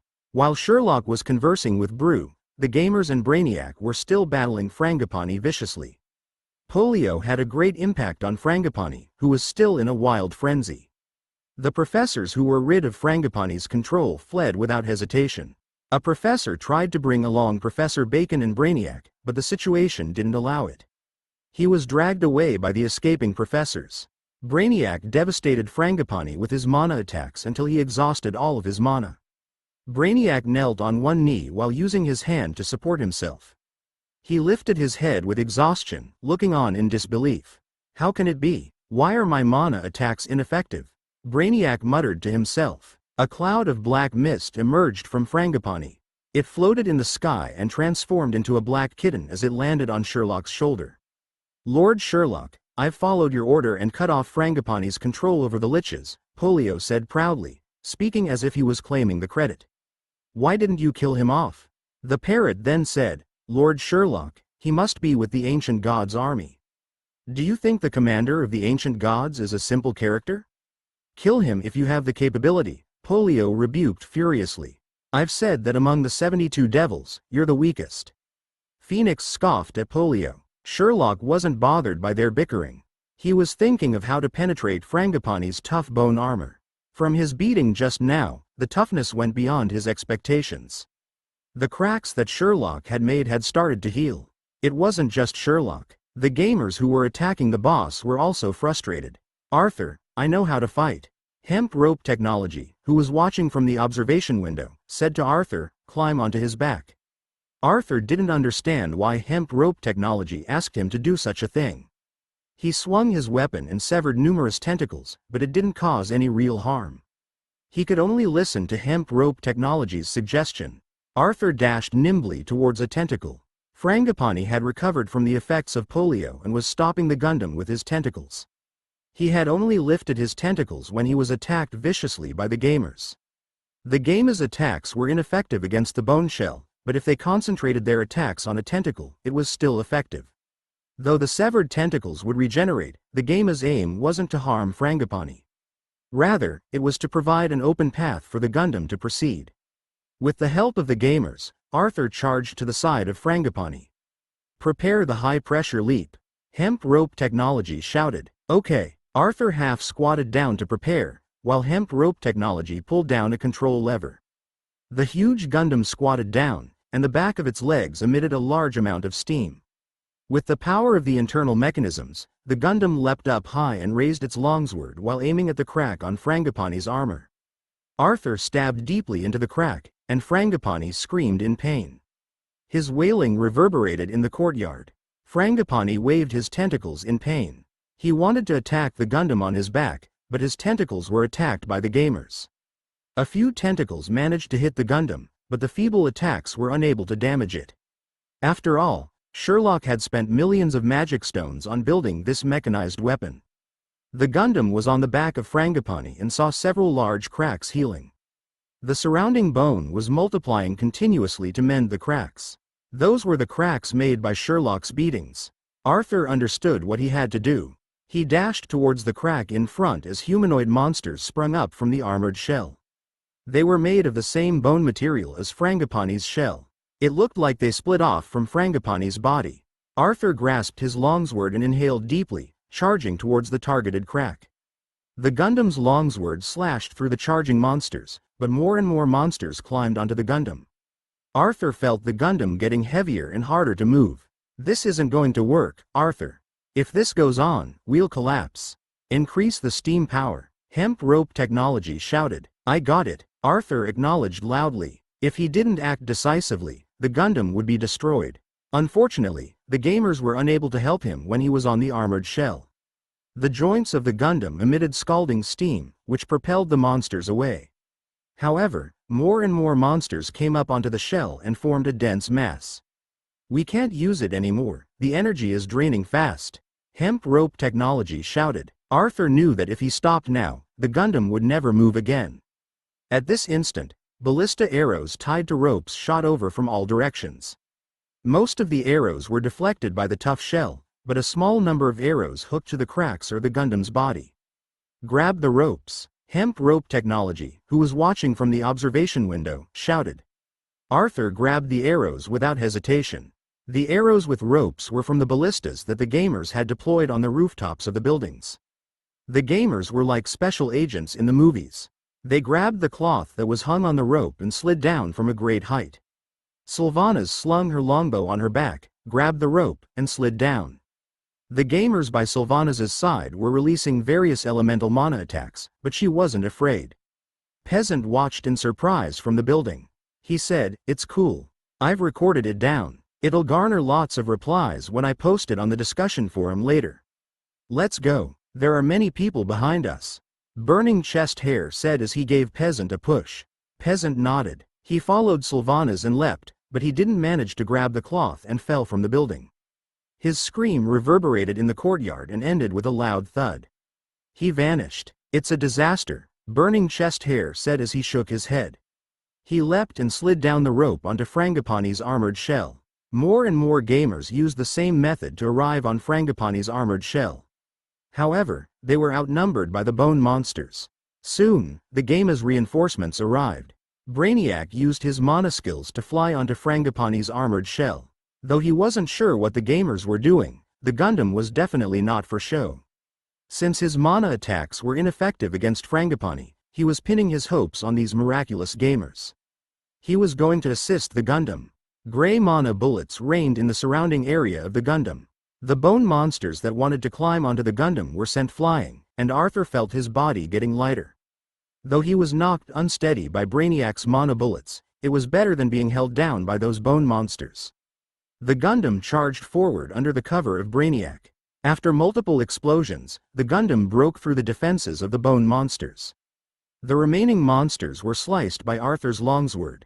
Charge, Arthur! Charge, Arthur! Defeat the boss! I don't know what you're doing. Buck up! The gamers who were reinforcing Arthur shouted. Finally, Arthur arrived at the side of the largest crack on Frangipani's shell. The surrounding bone monsters wanted to stop Arthur but were killed by Brainiac's mana bullets. Arthur stabbed the longsword into the crack. The blade prevented the crack from healing. Arthur, prepare for the full blast. Hemp rope technology shouted. Steam mode with full activation. Arthur shouted as hemp rope technology pulled a side lever. Arthur focused his attention on the Gundam.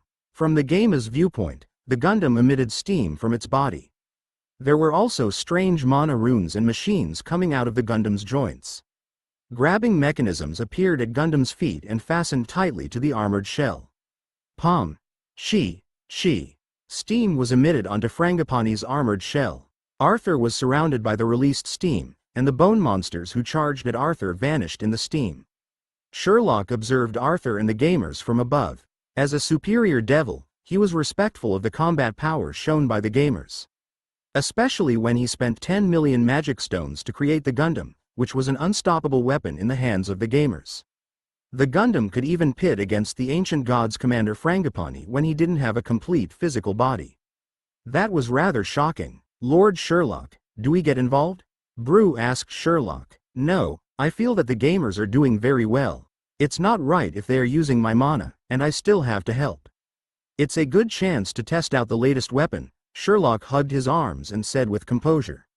The gamers were doing good, especially the Gundam that was controlled by Arthur. With hemp rope technology's arcane technology and the help of mana formations, the longsword that was impaled into the crack was prying the armored shell open. Frangipani continued to wail in pain. Since he was revived, he hadn't stopped wailing. As the commander of the ancient gods, he didn't expect to see so many strange underworld creatures when he first revived. Besides a crazy superior devil and a never-before-seen huge Metalkin monster, the most critical point was that the Metalkin monster pried his armor open. Sherlock was also in awe as he said, "Time is progressing rapidly. The current mana and materials technology has progressed so far. After a few thousand years, the released ancient gods may not be able to defeat common underworld creatures." Lord Sherlock, you're exaggerating. Brew sounded like he was rebuking Sherlock, but he was trying to console Sherlock. No, I'm serious. Look at Arthur's Gundam. It's shocking what he has achieved, Sherlock said proudly. Arthur lifted his longsword. Before the crack in the armored shell healed, he jumped inside. The tentacles and quivering muscles within the shell covered the entire Gundam. Sherlock had an ominous feeling. Before he could stop Arthur, he saw the Gundam emitting steam. The entire Gundam then vanished as it sank deep within Frangipani's body. Arthur, are you ready? Hemp rope technology spoke to Arthur. He could only see the Frangipani's muscles via the observation window. I'm ready. It's a pity about the Gundam though. I like this machine, Arthur sighed and said.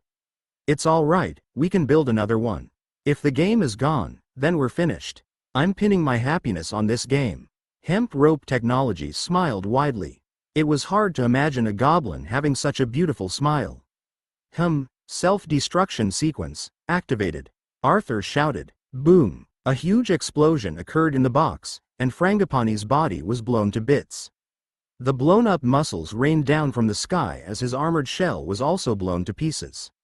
The surrounding gamers were also engulfed in the explosion. Sherlock stared widely at the fireworks before him. His heart almost stopped beating. When the crimson rain fell onto the courtyard, Sherlock muttered, "My 10 million." Chapter 447. Late Reinforcements. In the Dungeon Lord main hall of Winterfell, Nicholas was enjoying his breakfast as the Winterfell Dungeon Lord. A conservatively dressed sludge monster was carrying a tray as he knocked on the door. The sludge monster crossed his legs and made a seductive pose. "Lord Nicholas, your bloody chrysanthemum tea is ready," the sludge monster said. "My sweetheart, thanks to you, I'm able to be in a good mood every morning," Nicholas said with relish as he looked at the sludge monster's tray. The sludge monster blushed. He didn't notice Nicholas's eyes. Instead, he looked at the tray. "Lord Nicholas, you're making me very shy," the sludge monster said, but from his actions, he wasn't shy.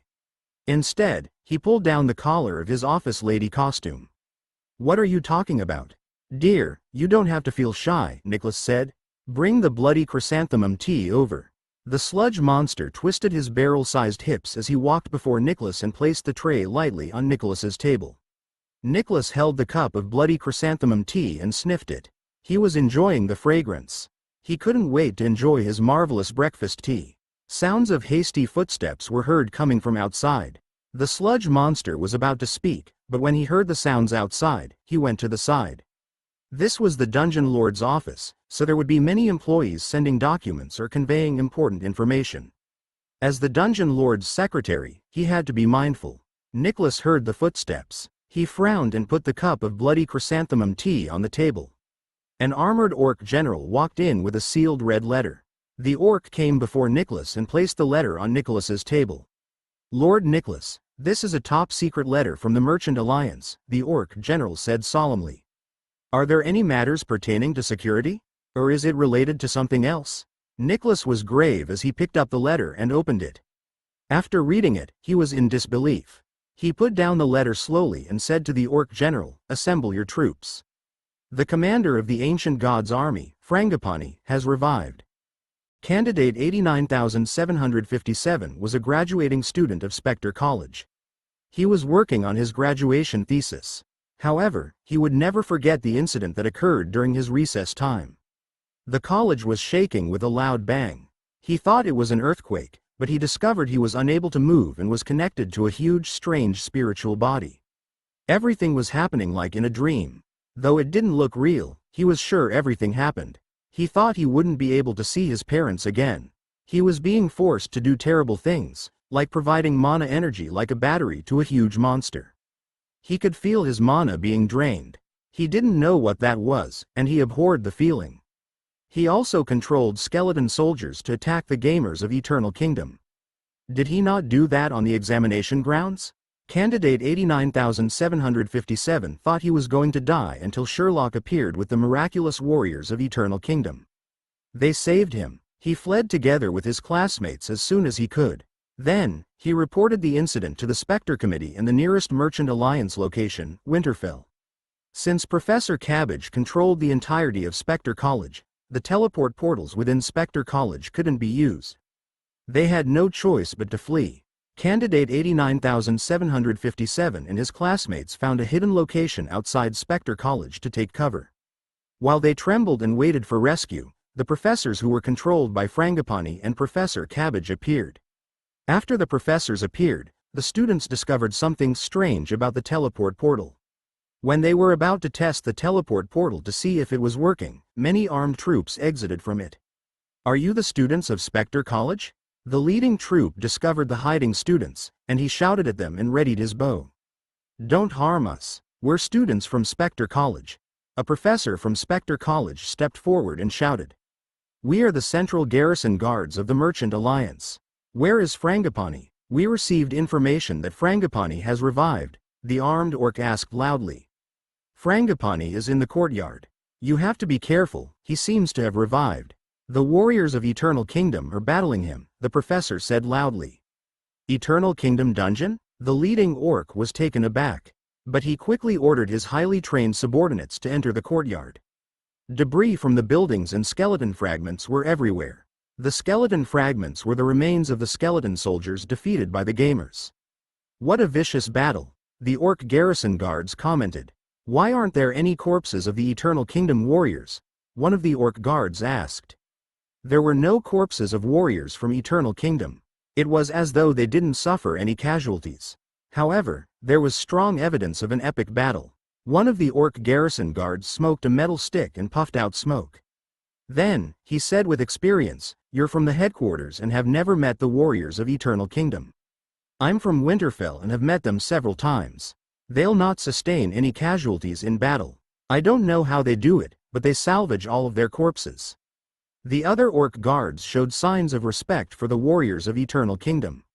During a vicious battle, remembering to bring back the corpses of comrades wasn't something every unit could do. No wonder at the headquarters, they heard that the warriors of Eternal Kingdom were the strongest in the entire northern underworld. "Buck up, lads. We're facing the legendary commander of the ancient gods' army, so don't think of other matters, and focus on the current task," the orc commander said to his subordinates. After the garrison guards left, they saw some creatures wearing blue uniforms and some wearing white robes exiting from the portal. They were the paramedics from Winterfell. "Are you the students and professors of Spectre College who reported the case?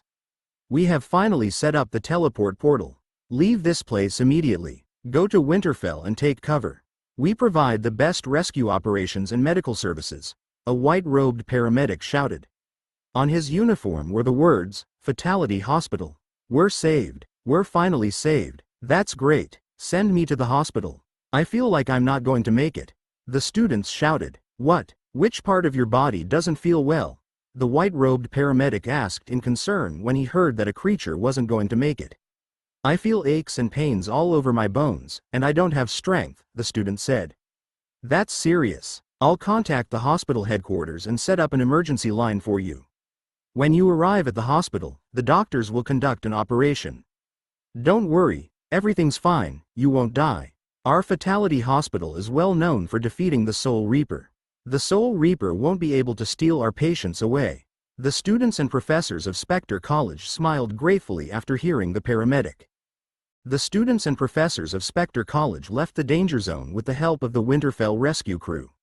Meanwhile, the central garrison guards of the Merchant Alliance approached Spectre College's courtyard warily. When they walked along the corridors and came to a classroom, they discovered that the tables, chairs, and podiums had vanished.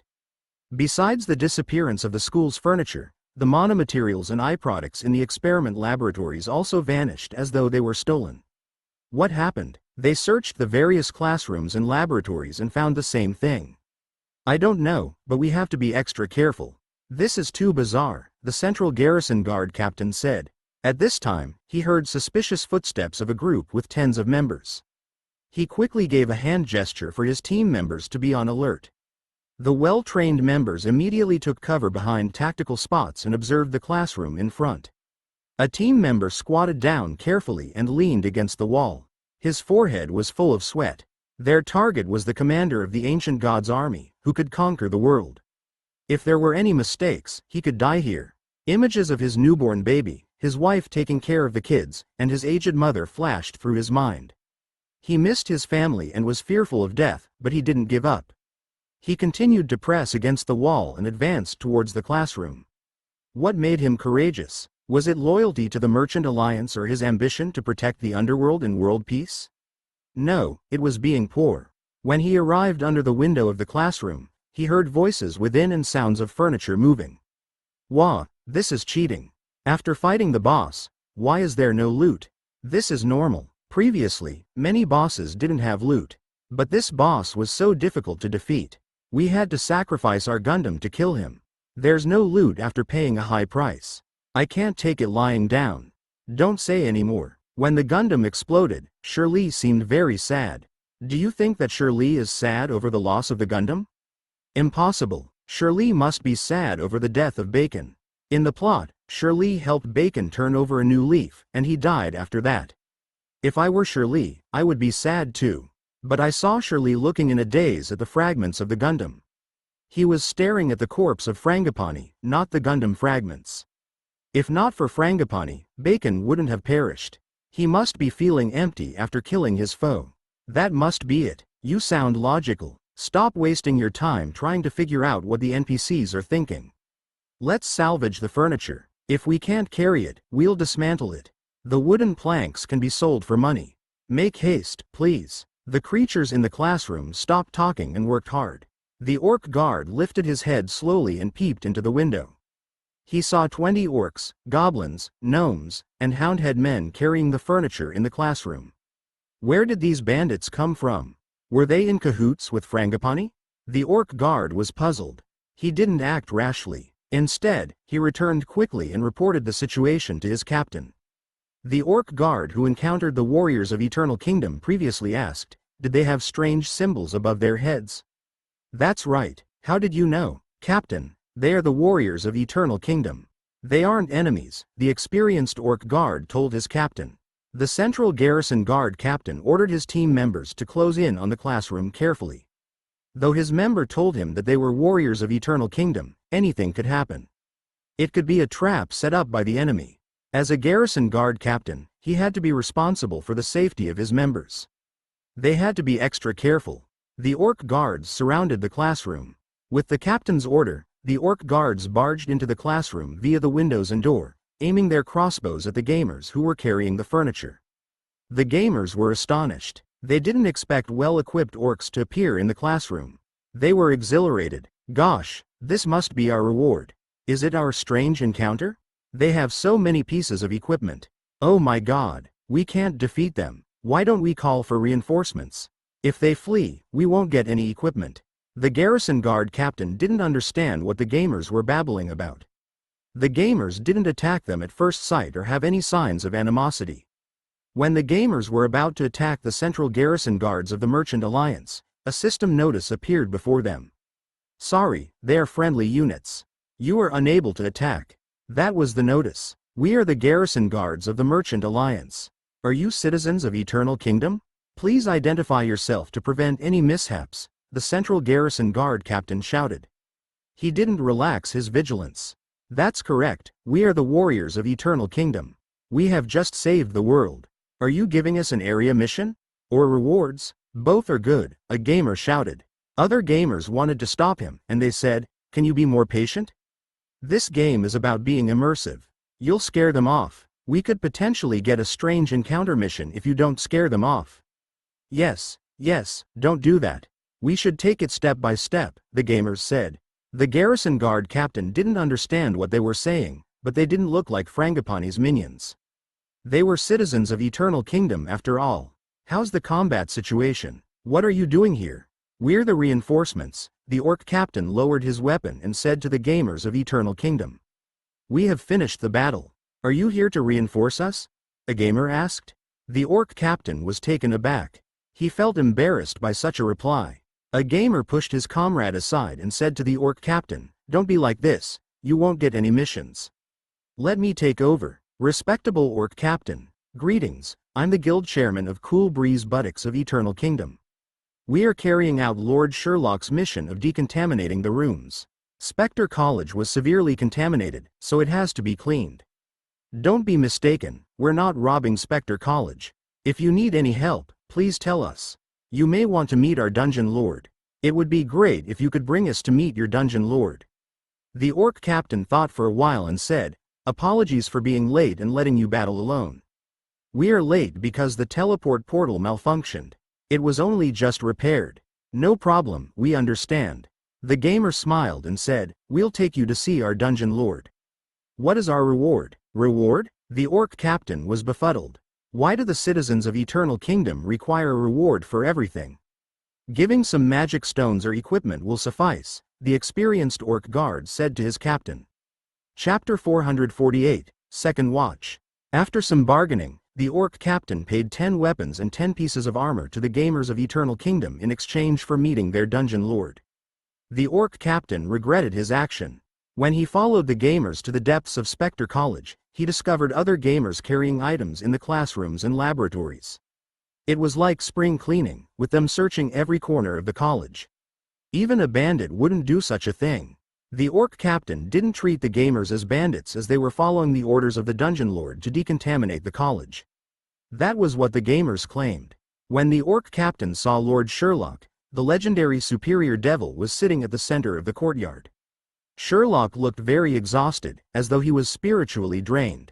It was something that made him hopeless and depressed. The orc captain thought that perhaps he was sad over the loss of his citizens. He was full of respect for the superior devil. Only a leader who was extremely caring would have such an expression. Surrounding Sherlock was a battleground full of crimson and grotesque flesh. It belonged to the body of Frangipani, who was exploded by the self-destructing Gundam. In front of Sherlock were Gundam fragments and half a longsword, the only intact object left by the Gundam.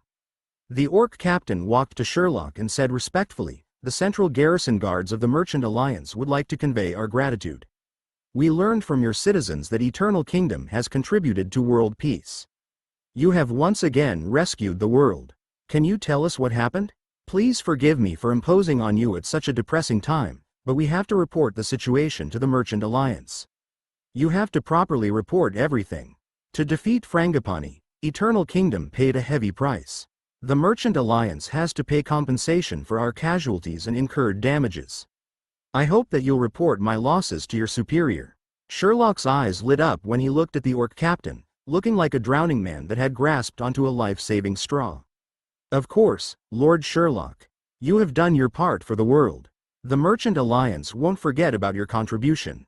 The Spectre Committee will compensate you for your sacrifices, the orc captain said while surveying the pathetic state of Spectre College. From the ruins, it was easy to imagine the tenacity and viciousness of the battle. If he had led his team into such a battle, it was questionable whether they would have survived. The warriors of Eternal Kingdom were merry, not displaying any tension or depression after the battle. It was as though they had won a battle without any loss. Eternal Kingdom was terrifying. In the morning, as simulated sunlight shone through a window, a skeleton with bandages all over his body was sitting on a bed. Professor Bacon looked outside the window. It was serene and peaceful. Who could have imagined that 2 days ago, he was on the verge of death? When he thought about it, Professor Bacon felt like it was a nightmare. He was in the patient ward of Winterfell's Fatality Hospital. It was hard to imagine that there was nobody around in such a huge hospital. There were only patients resting on their beds while awaiting their operations. Most of the patients were directly admitted to the operating theater. After the operation, they could complete the discharge procedures for a funeral. Professor Bacon was in the patient ward because he refused the expensive operation. When the physician requested that he undergo the bone disintegration operation to heal his body, Professor Bacon declined. He wasn't afraid of the dangers of operation. He simply felt that instead of spending so much money, he could spend the money on those who needed it more. Like those poor students. The physician nodded and said, "You will be rewarded for your kind deeds, Professor Bacon." While Professor Bacon was enjoying the scenery outside the window and recalling the events of the past few days, he heard knocks at the door. "Professor Bacon, someone's here to visit you." The voice of a gnome nurse was heard. The door to the room opened. The gnome nurse was leading a superior devil, a dragon, a parrot, a black kitten, and a tortoise. The superior devil was Lord Sherlock.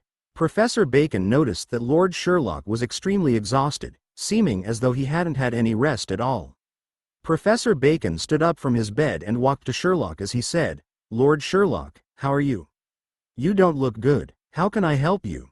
Come, take a seat over here." Professor Bacon didn't look like he was sick. He pulled Sherlock to the side of the bed to let Sherlock sit, but Sherlock waved his hand and said, "It's not necessary. You're the patient, not me." Sherlock spoke sincerely and sat in a chair by the side, letting Professor Bacon lie on the bed. "How is Spectre College now? Brainiac came to visit me once. He told me that Spectre College is a mess. I'd like to be discharged so that I can help. I'm responsible for what happened." Professor Bacon sighed. He sounded guilt-stricken. "It had nothing to do with you. Nobody expected Professor Cabbage to be the perpetrator. I thought it was the principal," Sherlock said while waving his hand in exhaustion. "But I think Lord Sherlock guessed it. When I was imprisoned by Professor Cabbage, I thought that only Lord Sherlock could save Spectre College." Professor Bacon looked at Sherlock and smiled contentedly as he said, "Thanks to you, Spectre College was saved.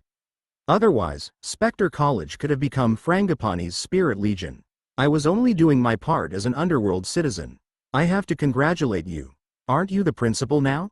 Sherlock said while he peeled an orange. "Lord Sherlock, you've heard the news?" Professor Bacon said with worry. He then looked at the ceiling and sighed as he said, "To be honest, I don't wish to be the principal. I misunderstood the previous principal, thinking he was the perpetrator behind Frangipane. In fact, he was innocent. I implicated him. Don't blame yourself, it has nothing to do with you. We also suspected the principal." Sherlock patted Professor Bacon's shoulder. However, Sherlock knew that it didn't have much effect. "After you become the principal of Spectre College, aren't you able to serve the college better? I believe Spectre College will be more successful under your leadership," Sherlock said and placed a document in Professor Bacon's hand. "I'm here to discuss our collaboration. We can't become stagnant because of this incident. We have to look forward and work hard for a bright future. Take a look at this contract." Professor Bacon took the collaboration contract and examined it. He then seemed to have recalled something. He said to Sherlock, "Yes, in regards to the compensation issue, I have discussed it with the Spectre Committee. Don't worry, Lord Sherlock, we'll compensate you for your losses and reward you for your heroic contributions." Sherlock was relieved. "Do you like pets a lot, Lord Sherlock? I didn't know you had so many pets."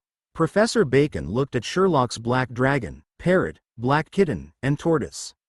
"Lord Black Dragon, don't be mistaken, I'm not talking about you." Professor Bacon felt that his words were inappropriate, so he quickly explained things to Eggface. "Huh? What do you mean? Did you say I'm a pet?" Polio stood up, akimbo, and questioned Professor Bacon. Professor Bacon didn't expect the black kitten to speak.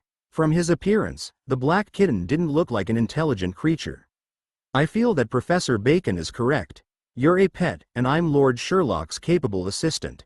You have to remember that, you lich." The parrot on Sherlock's shoulder spoke loudly. Only the tortoise didn't respond. It stood in a daze at Sherlock's feet. "Let's not talk about this. Professor Bacon, have a good rest. I have other matters to attend to. I hope that you read through the collaboration contract. I also hope that you can give me a reply as soon as possible. There are many areas for collaboration, and we can't afford to lose time. Don't you think so?" Sherlock said as he stood up and placed the peeled orange into his mouth. That's for sure, Lord Sherlock. I'll examine the contract in detail and give you a reply as soon as possible, Professor Bacon nodded and said to Sherlock. Sherlock waved his hand at Professor Bacon and bade him farewell before beginning to leave. Professor Bacon suddenly said, Lord Sherlock, please wait a moment. Sherlock turned and looked at Professor Bacon. What is it, Professor Bacon? Thank you, Lord Sherlock. Thank you for taking care of Brainiac all this while. He progressed a lot, thanks to you. Professor Bacon showed his gratitude. Sherlock smiled and waved to Bacon as he said, It's nothing. He worked hard himself. Yes, Lord Sherlock. What's the name of your tortoise? Where did you buy it? I feel that it's pretty good, and I'd like to get one too.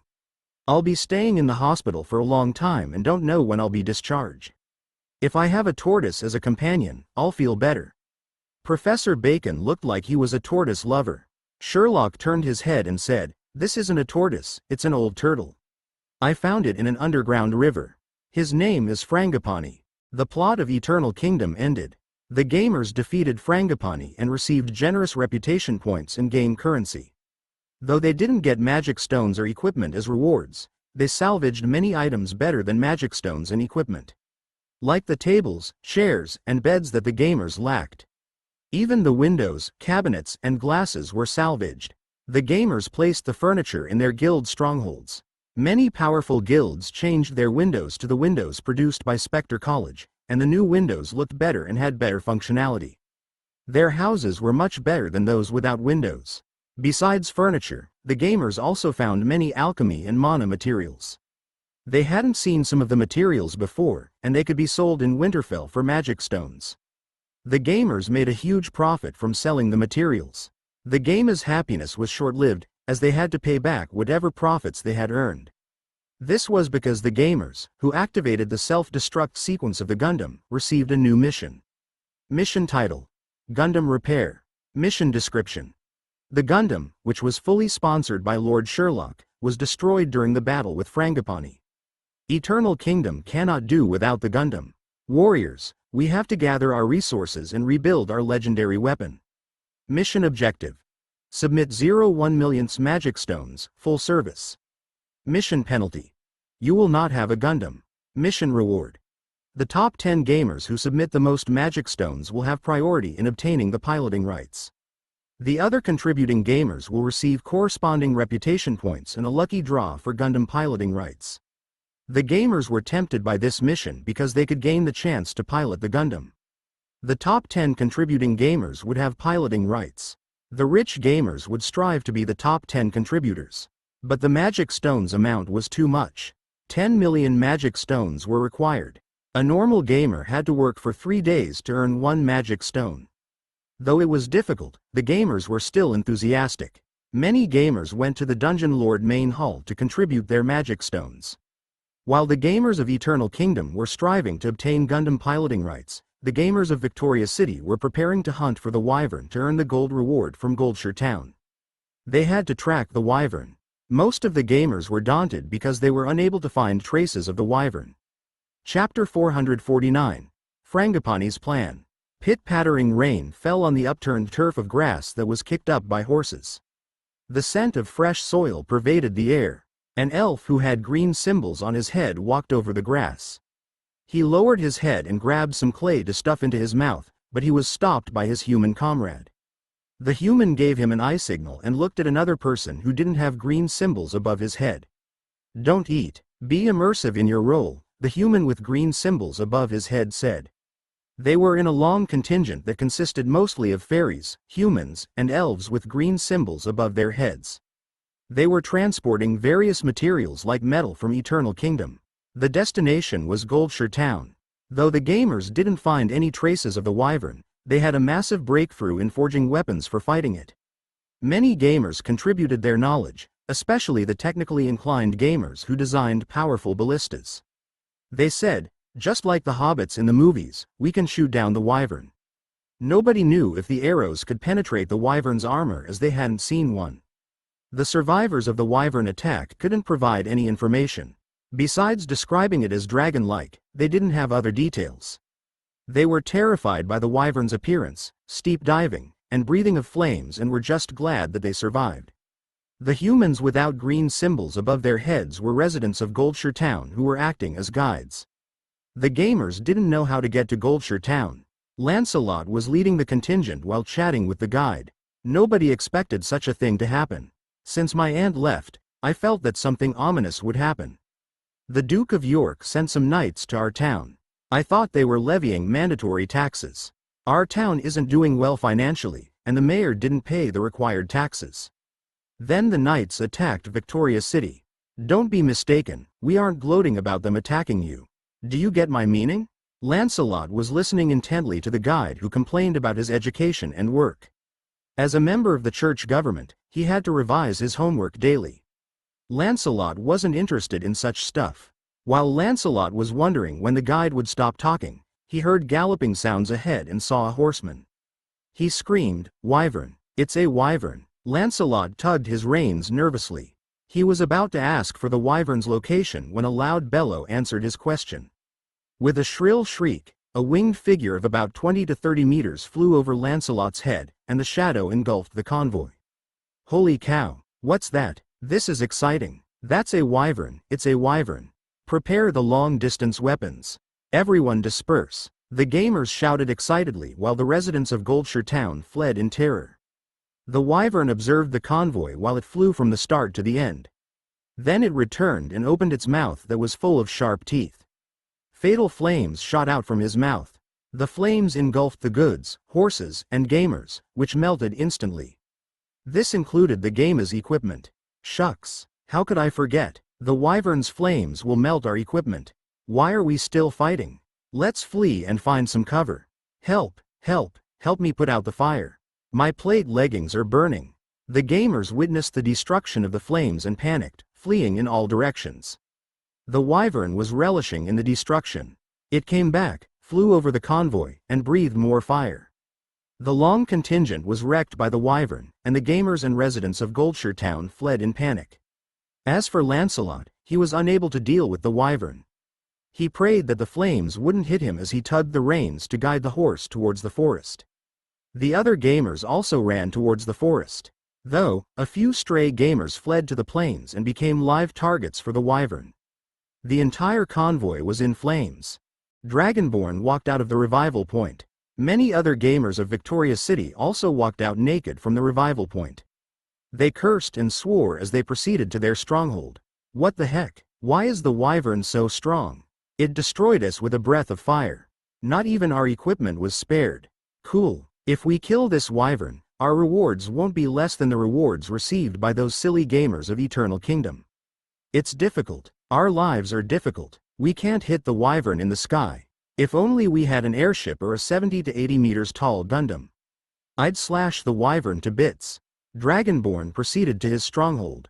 During the wyvern's attack, Dragonborn was killed by the wyvern's flames. When Dragonborn passed by Lord Lilo's castle, he noticed many gamers gathered at the entrance. What happened? Dragonborn asked a gamer. Someone stood at the entrance and shouted to the queen that the wyvern killed her citizens. It was meant as a joke, but the queen appeared and asked for the details. We are now waiting for new developments in the plot, the gamer explained excitedly. What's there to be excited about? Is this the first time you're playing this game? Isn't it normal for the gamers to develop the plot? A lot of plots are developed by us, another gamer said. An excited gamer walked out of the castle. He was followed by two hamsters and Queen Victoria. The plot is starting. Everyone be quiet, a gamer shouted. There was no need for a reminder. When Queen Victoria appeared, the gamers went into plot animation mode. I heard that you discovered a wyvern. Our priority is to attack the Duke of York. As a queen, it's not appropriate for me to venture outside without a proper ride. After discussing with my advisors, Second Boss and Fat Otaku, I decided to let you, my citizens, capture the wyvern and give you generous rewards. Second Boss and Fat Otaku will provide appropriate assistance as it's hard for you to defend against the wyvern's flame attacks. That's all. Disperse. Queen Lilo went back into the castle after speaking. The gamers started chatting once the plot animation mode was deactivated. I said there's a plot mission. It's great. We have the gold from Goldshire Town and the Queen's reward. I guess it's legendary equipment. She can't possibly give legendary equipment to everyone. The rewards will be allocated according to contribution. There might not be any legendary equipment. Perhaps it's just reputation points and gold coins. That's what Eternal Kingdom is doing. Is Victoria City the same as Eternal Kingdom? Their missions are exploiting them. We only have to spend gold coins to buy powerful equipment, while they have to spend magic stones. The gamers discussed enthusiastically. They were thrilled by the latest plot. That was after the queen returned to her castle. Two hamsters stood at the entrance and looked at the gamers. Second boss shouted, "Warriors of Victoria City, we'll provide fireproofing materials for your equipment. This will require 3 days and some materials. Let me take a look." The hamster took out a piece of paper and read the words from it. The mission notice appeared before the gamers. Mission title: Preparation for hunting the wyvern. Mission description: The wyvern attacked the citizens of Victoria City. Queen Victoria is enraged. She has decided to capture it and use it as her personal ride. Warriors, we have to capture the destructive wyvern. Preparations are needed for hunting the wyvern. Mission objective: work at the stronghold at the road intersection. 0.50 thousandths of hour, full service mission. Submit various materials. 0.100 thousandths, full service mission. Mission reward: Queen Victoria will obtain her ride, while the gamers will obtain reputation points and the Queen's reward. We aren't sure what reward that is. Mission penalty: Queen Victoria will be unhappy and will hunt for the wyvern for a long time. The gamers will be unable to attack the York territory. The gamers weren't sure what effects the mission penalty had on them. However, to allow the plot to progress, the gamers would work diligently and submit the required materials. The gamers were used to being exploited anyway. Dragonborn returned to his stronghold to retrieve new equipment after watching the plot animation. Unlike Arthur, he didn't have legendary equipment that wouldn't be destroyed. He only had a legendary weapon that was soulbound to him. Dragonborn bro. When he entered the stronghold, he saw a female character approaching him. It was Softy. Wah, she's sweet when greeting Dragonborn. We don't receive such good treatment, a guild member teased Softy. Softy showed her clenched fist and punched the member who teased her, then pushed him away. She wanted him to bug off so that he wouldn't interrupt the private conversation between Dragonborn and herself. That guild member left, but Dragonborn didn't talk much to Softy. It wasn't because he was cold to Softy, it was because a few gamers were waiting outside the guild stronghold. Is Dragonborn in? Where's your guild chairman? Dragonborn heard the voices and walked out. He noticed a few humans and elves, and Hoodlum was standing in front. He was prominent due to his deformed spine. What is it? Dragonborn asked, bewildered. He felt that they weren't there to create trouble since their guilds had a good relationship. They cooperated in previous battles. Compared to Eternal Kingdom, the gamers of Victoria City were more united. We're here to discuss the hunting of the wyvern. Hoodlum said solemnly, we have a bold plan. Sherlock was busy recently, and not because of playing computer games or browsing the discussion forum. It was because of the rewards and compensation from the Spectre Committee and the Merchant Alliance. Sherlock had taken great losses during the battle with Frangipani, and he was unable to get back all of his lost magic stones. At least he could obtain around 20 to 30 million magic stones. The price tag of 20 to 30 million magic stones was too high for both Spectre Committee and the Merchant Alliance, despite Eternal Kingdom getting rid of the Ancient Gods' army commander. After a series of negotiations, the Merchant Alliance and the Spectre Committee decided to share the reward and damage compensation of 5 million magic stones. The remaining 2 million magic stones were for death compensation. Alchemy materials, food, and equipment worth 1.5 million magic stones were also paid for by the Merchant Alliance and the Spectre Committee. Sherlock preferred cash, but he was agreeable to the terms of the final negotiation. The compensation wouldn't be paid immediately. Instead, the payments would be settled over a period of time. Though Sherlock was busy, he was in a good mood. He managed to change the water for his pet tortoise. Sherlock hummed a tune as he held a basin of boiling liquid and poured it into a glass tank in the Dungeon Lord main hall. Sherlock wasn't torturing the tortoise. As a commander of the Ancient Gods' army, Frangipani required such a liquid environment to help him recuperate. Frangipani couldn't possibly live in ordinary water. Sherlock left the Dungeon Lord main hall after changing the liquid in the tortoise tank. An hour later, a black kitten and a parrot walked in, exhausted. Wah, you're pretty high class. I haven't enjoyed such services before. The black kitten stood before the glass tank and looked enviously at Frangipani. Frangipani didn't respond. He looked fierce. If the black kitten was placed in the glass tank, he would bite him to death. Don't waste your effort, this tortoise can't speak.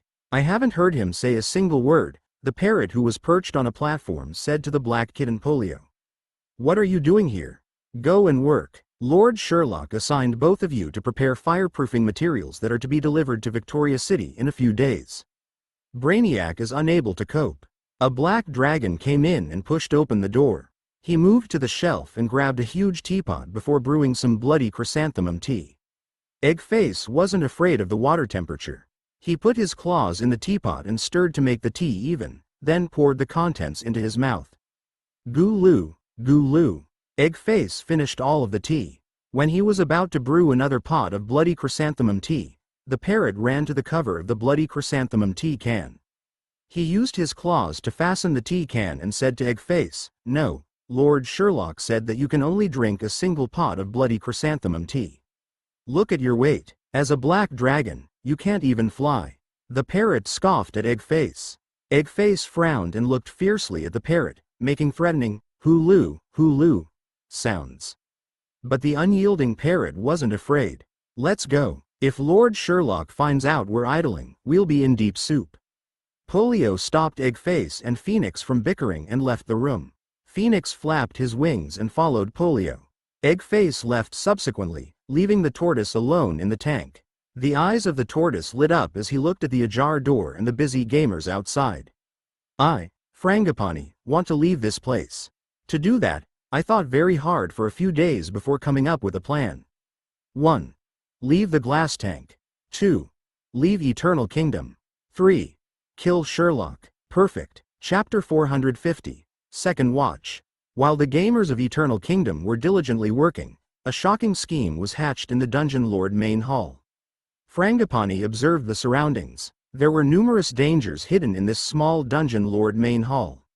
For example, the metal can that was used by Eggface for drinking tea wasn't placed properly on the shelf. It was placed close to the edge. Frangipani believed that it was a trap. If he knocked hard against the tank to break it, the metal can would drop, and the noise would attract the attention of the gamers outside the Dungeon Lord main hall. Then they would capture him. Humph, such a cheapskate trap isn't going to daunt me. Frangipani wasn't bothered by this trap. He pushed out his head to knock against the glass tank that was bought by Sherlock from a shop. It wasn't a sturdy tank, and it broke after Frangipani hit it. Just as he expected, the metal can fell from his impact on the glass tank. However, Frangipani was prepared. He caught hold of the metal can using his mouth. Good, he had neutralized the first trap. Voices of the gamers came from outside. Did you hear that? I heard something break in the Dungeon Lord main hall. I heard it too. Could there be a new plot? Frangipani froze. He didn't expect Sherlock to be so shrewd. Did he discover his plot to break the glass tank using his head? What a scary devil. Frangipani squatted on the spot and waited nervously. He imagined the gamers dashing in and capturing him for a reward from Lord Sherlock. He waited for a long time, but nothing happened. The gamers only chatted casually. They had no intention of investigating what happened in the Dungeon Lord main hall. What happened? Were the guys not coming to take a look? The security in Eternal Kingdom was very lax. Frangipani couldn't believe he was defeated by such a pathetic bunch of creatures. Normal citizens of Eternal Kingdom weren't allowed to enter the Dungeon Lord main hall, but if there were strange sounds coming from it, they should investigate. Frangipani had completed his first step. Next was implementing the second step, fleeing from Eternal Kingdom. He had already surveyed the possible routes and had come up with a detailed plan during the few times he was outside the Dungeon Lord main hall. He was going to flee along the base of the walls. Frangipani was very confident in his plan. After all, his shell had the same color as the base of the wall. Moreover, the lighting of Eternal Kingdom was dim. If he escaped the Dungeon Lord main hall unnoticed and then followed along the base of the wall, he could escape via entrance number 1. Which was the closest to the Dungeon Lord main hall. Frangipani contemplated his escape plan and inhaled deeply. After a time, he crawled at a tortoise's pace to the door, then worked very hard to navigate along the base of the wall to entrance number 1. He made painful progress. How could a tortoise be as fast as a rabbit? However, Frangipani wouldn't give up. He had almost completed the greater half of his plan. The second part of his plan wasn't difficult. As long as he persevered, he could escape this place. For the third step of killing Sherlock, he had to think it over properly, as it wouldn't be that simple. Even though he fought once with Lord Sherlock, he realized that the devil was a frightening opponent. Not to mention the Metalkin monster that blew him to bits. Fortunately, the Metalkin monster was destroyed. He didn't expect the times to have progressed so much. Frangipani had no time to think. He crawled and advanced towards entrance number 1. The busy gamers didn't notice his presence. Frangipani was about to succeed in fleeing when he heard someone shout, "Gosh, isn't that Lord Sherlock's new pet? Why is he here? Capture him. It must be a special mission. Hand him over to Lord Sherlock. There might be a reward, like equipment or something." The gamers shouted excitedly when they discovered Frangipani. Frangipani felt that something wasn't right. He wanted to run and escape, but he was limited by his tortoise body. The gamers dashed towards him in a bid to capture him, but he had his wits about him. Sherlock placed various restrictions and rune mana on him. After a few days of research, he felt that he was able to remove the rune mana. That was what he thought. The tortoise looked constipated as it huffed and puffed. However, nothing happened. It must be sick or feeling unwell, so it came out, a gamer commented when he saw the pain on Frangipani's face. Perhaps he wants to use the bathroom. Shall we relieve him of his constipation? Better not. If you kill him, our hopes for the special mission will be dashed. It's hilarious. Would the tortoise in a game be constipated? Who has a tortoise pet at home? Come and help. The gamers gathered like bees to honey before the tortoise. A gamer extended his hand in a bid to capture Frangipani, but Frangipani bit his hand. Frangipani was surprised that the bitten hand didn't retract. Instead, the gamer shouted, "This tortoise is mine. This tortoise is mine." After the gamer's hand was bitten, another hand grasped Frangipani. The gamer holding the tortoise ran outside. Many gamers wanted to stop him and shouted after him, "Sell the old turtle to me. Please, I'll pay a high price." "How much are you selling it for?" "How about 10 magic stones? I can raise the price. If only I grabbed with my hands first. It's a pity that I'm so slow." Frangipani was being captured under the merciless gazes of the gamers who flooded to the Dungeon Lord main hall. However, there was nobody in the room. As the gamers were about to look for Lord Sherlock, Brainiac appeared behind them. "Lord Sherlock wants me to take the tortoise away," Brainiac said to the gamers as he took out some powder from his pocket. The powder had an invisibility property and was an alchemy product. "This is your reward." Brainiac was familiar with the procedure for rewarding the gamers. The eyes of the gamers lit up when they saw the never-before-seen reward. The gamer who caught the tortoise shouted, "Auction, I'm auctioning it. The mission reward is in Brainiac's hand. I'm starting the bid at 10 magic stones." After a few rounds of bidding, Sylvanas obtained the tortoise. Brainiac handed the alchemy powder to Sylvanas and took the tortoise from her. While the gamers were researching the use of the powder, Brainiac brought the tortoise to his burial hall. "What are you doing?" the tortoise asked as he observed Brainiac warily. Brainiac was preparing devices and materials on the experiment platform. "I'm preparing to experiment, thank you. A primordial creature like you can't be categorized as a devil or other underworld creature.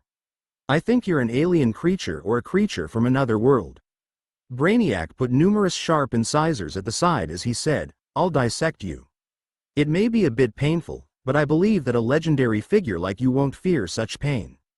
Brainiac spoke without emotion. Frangipani felt that Brainiac was taking revenge. Though Frangipani's plan A had failed, he had another perfect plan. Brainiac was going to listen to him.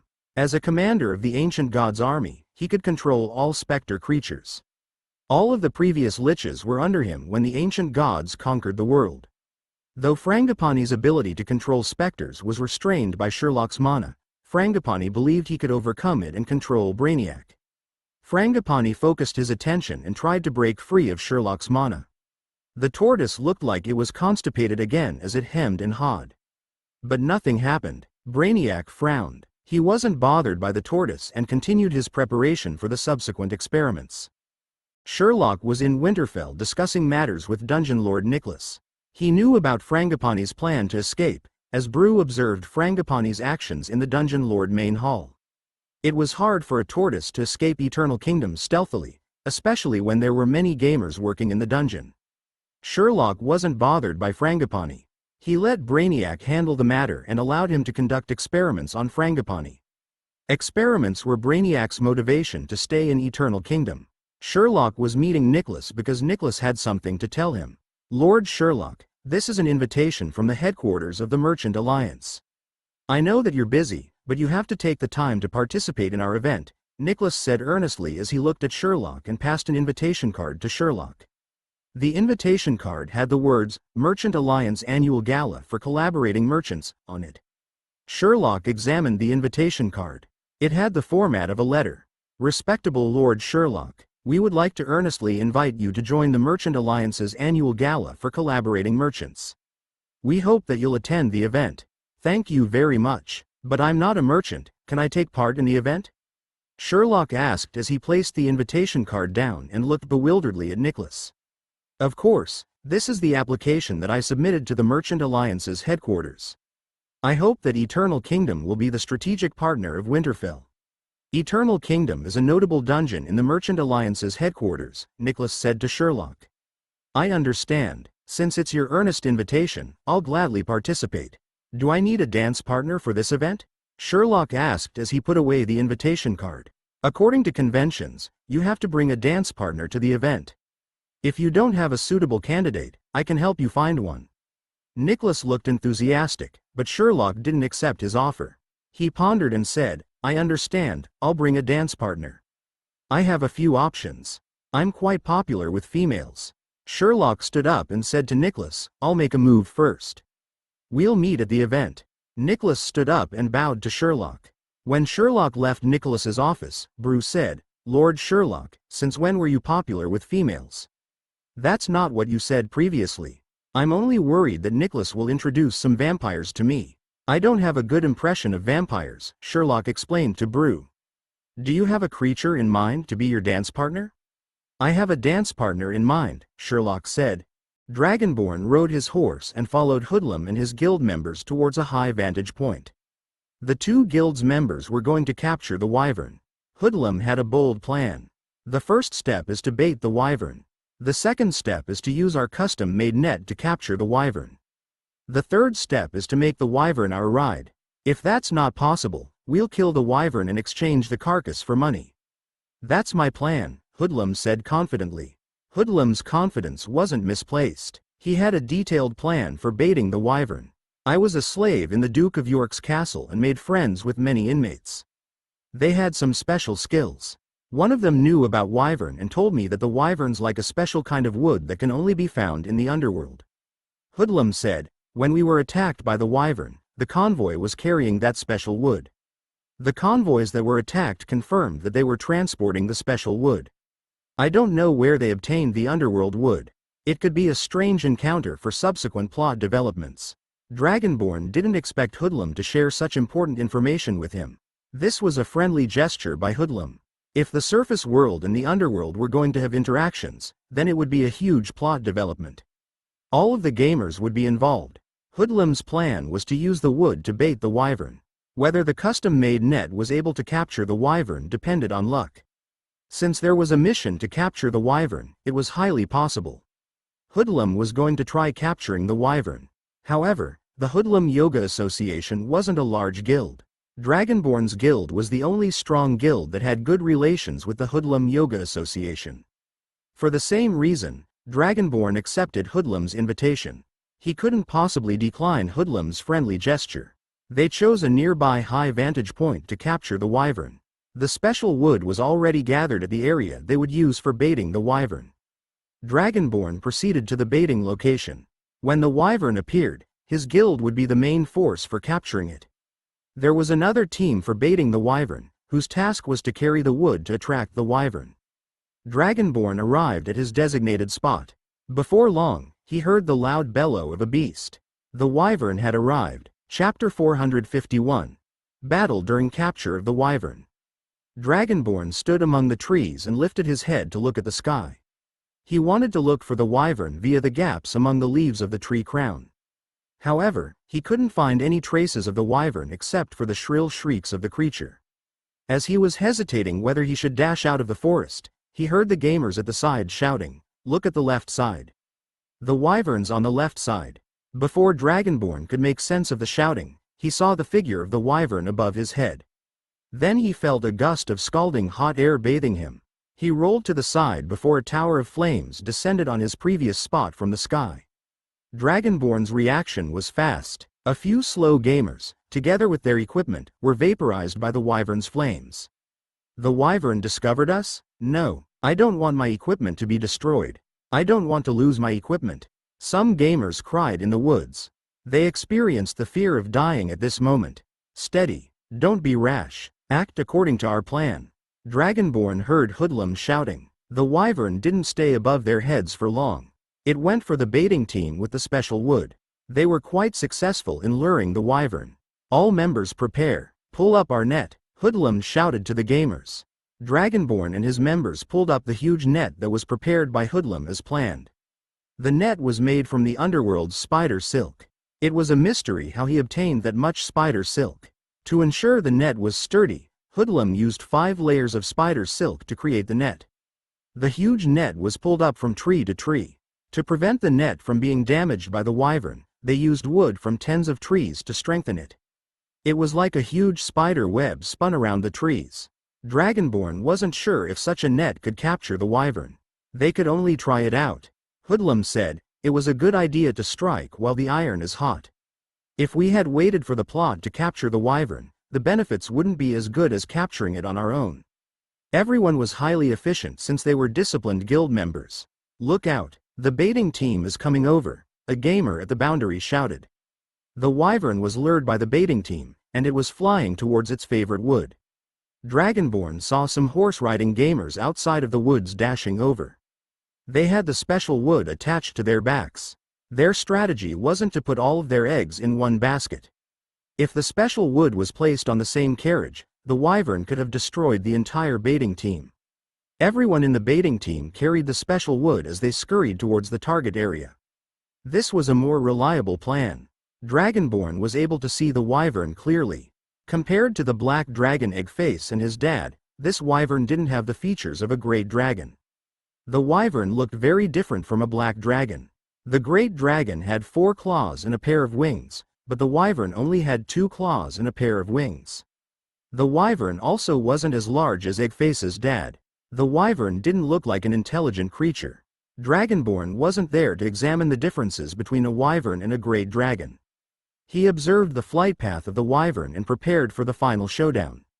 "After capturing the wyvern, we'll use these to knock it unconscious," a gamer said as he raised his allocated metal bat. It was a weapon brought by Hoodlum to capture the wyvern. "You must have played Ark before. It's normal to capture dinosaurs and animals using a bat. You may want to learn. It has a high chance of capturing the wyvern." Hoodlum explained the rationale for using the bats. It felt lame to use a bat to knock the wyvern unconscious, but it was a good blunt weapon. In many games, bats were used to knock monsters and animals unconscious. Dungeon was also a game. Why could a bat not be used in it? A bat could even knock a person unconscious in reality. Everyone thought that it was logical. "Listen to me. I have a bold plan," Take a Spear Hit said as Dragonborn was preparing for battle nervously. "Bro, don't tell us your plan. I feel that your plans never succeeded. They are always realized by Dragonborn. You're helping him be awesome," Sealhead Ling Chong said to Take a Spear Hit. From Sealhead Ling Chong's expression, he was sympathetic to Take a Spear Hit. Take a Spear Hit couldn't take it. He shouted loudly, "This time, my plan will not be usurped by Dragonborn. Nobody can steal my perfect plan. I'm confident in completing the plan." Take a Spear Hit said loudly, "First, once the wyvern is trapped, I'll climb up his back and grab the scale on his head, then I'll knock his head using my wooden bat. I can only tell you this much. I ain't divulging more." Take a Spear Hit spoke proudly.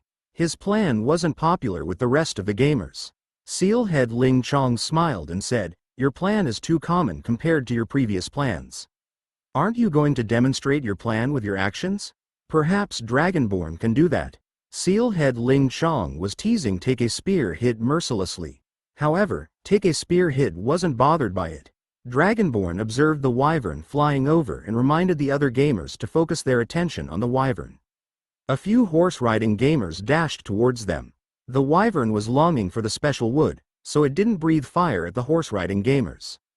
The wyvern locked onto its targets and dove down rapidly, grasping the gamers before dislodging the special wood from their backs. Then the wyvern released the gamers, who fell to the ground. This kind of death was considered good, as the gamers could preserve their equipment.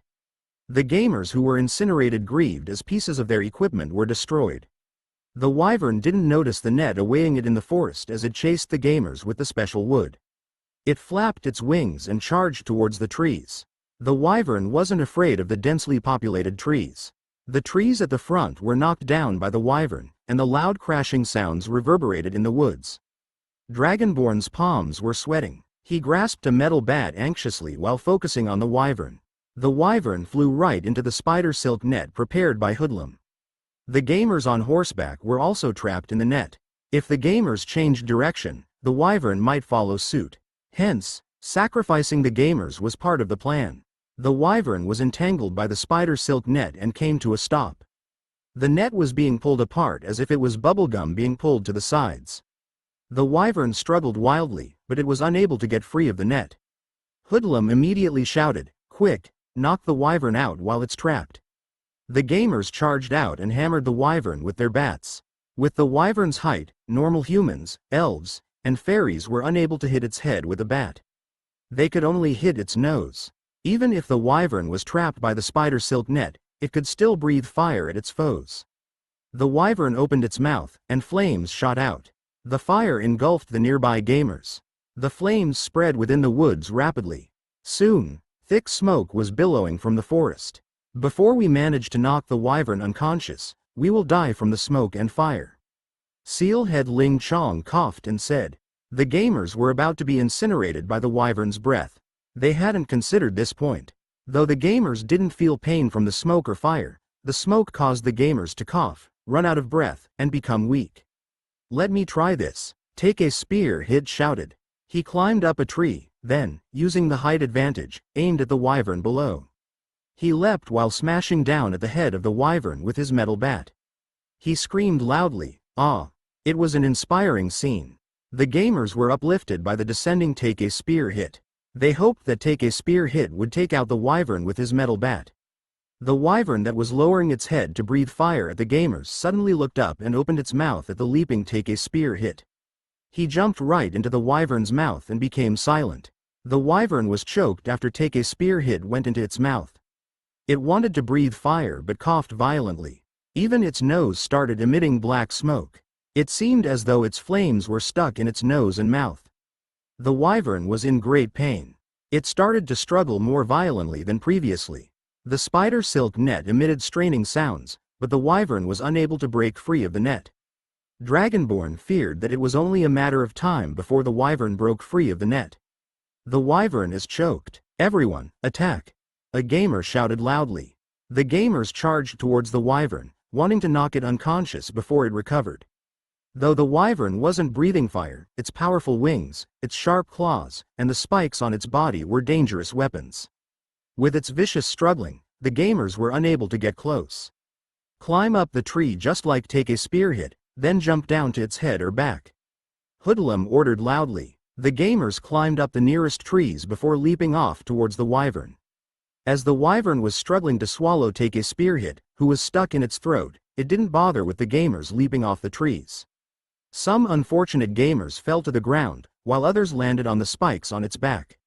The rest of the gamers landed safely on the wyvern's back and head. Dragonborn was one of them. The wyvern felt many unwanted pests on its back and shook its body violently. Due to the restraint of the spider silk net, it was unable to flip its body. The wyvern remained on its back while it kicked viciously. This allowed the gamers to hit its back and head with the metal bats. The plan wasn't smooth sailing. The strength of the gamers was limited, so the wooden and metal bats didn't have much effect on its head. Some impatient gamers took out their weapons and stabbed the wyvern, but they were unable to penetrate the tough scale armor. The swords broke in half, but the wyvern's scales were intact. There were only scratches. The wyvern was feeling more pain from the gamer's attacks and struggled more viciously. It wanted to shake the gamers off its body. The wyvern opened its mouth and tried to breathe fire a few times. It failed the first 2 times, but on the 3rd try, hot flames shot out from its mouth as it struggled around and lit up the entire forest. The fire in the woods became larger. Even Hoodlum, who was directing the gamers, was engulfed by the fire. He was most likely killed by the fire. To make matters worse, the wyvern used its claws to rip the spider silk net. After a long time, the spider silk net was unable to withstand the wyvern's damage, and it started to rip apart. The wyvern's claws broke free of the net's restraint and started clawing the net surrounding its wings. The wyvern breathed fire to kill the gamers who got too close. The number of gamers started to dwindle rapidly because the revival point was too far away. Moreover, there were only about 800 members from the 2 guilds. Dragonborn didn't care about such things. He grabbed the spike on the wyvern's head tightly to prevent himself from being flung off. Many gamers were flung off of its head and back and were killed by the wyvern's stomping or fire breath. The wyvern was furious with the audacity of the humans, elves, and fairies. When Dragonborn felt he was unable to hold on any longer, the air around him started flowing. The wyvern broke free from the spider silk net and flapped its wings. The gamers didn't inflict much damage, and its wings were intact. The wyvern flapped its wings, and the strong wind almost extinguished the burning trees. After the wings of the wyvern stopped flapping, the flames became more ferocious. The wyvern flapped its wings a few times, and its body lifted off towards the sky. It shook its huge head and body while using its wings to balance its lateral tilt. Most of the gamers who held onto its head and back were flung off after the wyvern shook twice. Only a few gamers were hanging on for dear life. When the wyvern flapped its wings and flew vertically up into the sky, the rest of the gamers slipped off of the wyvern. Even Dragonborn was being thrown off. Dragonborn thought that he was going to fall to his death. It was then that he felt his shoulder armor hanging onto something.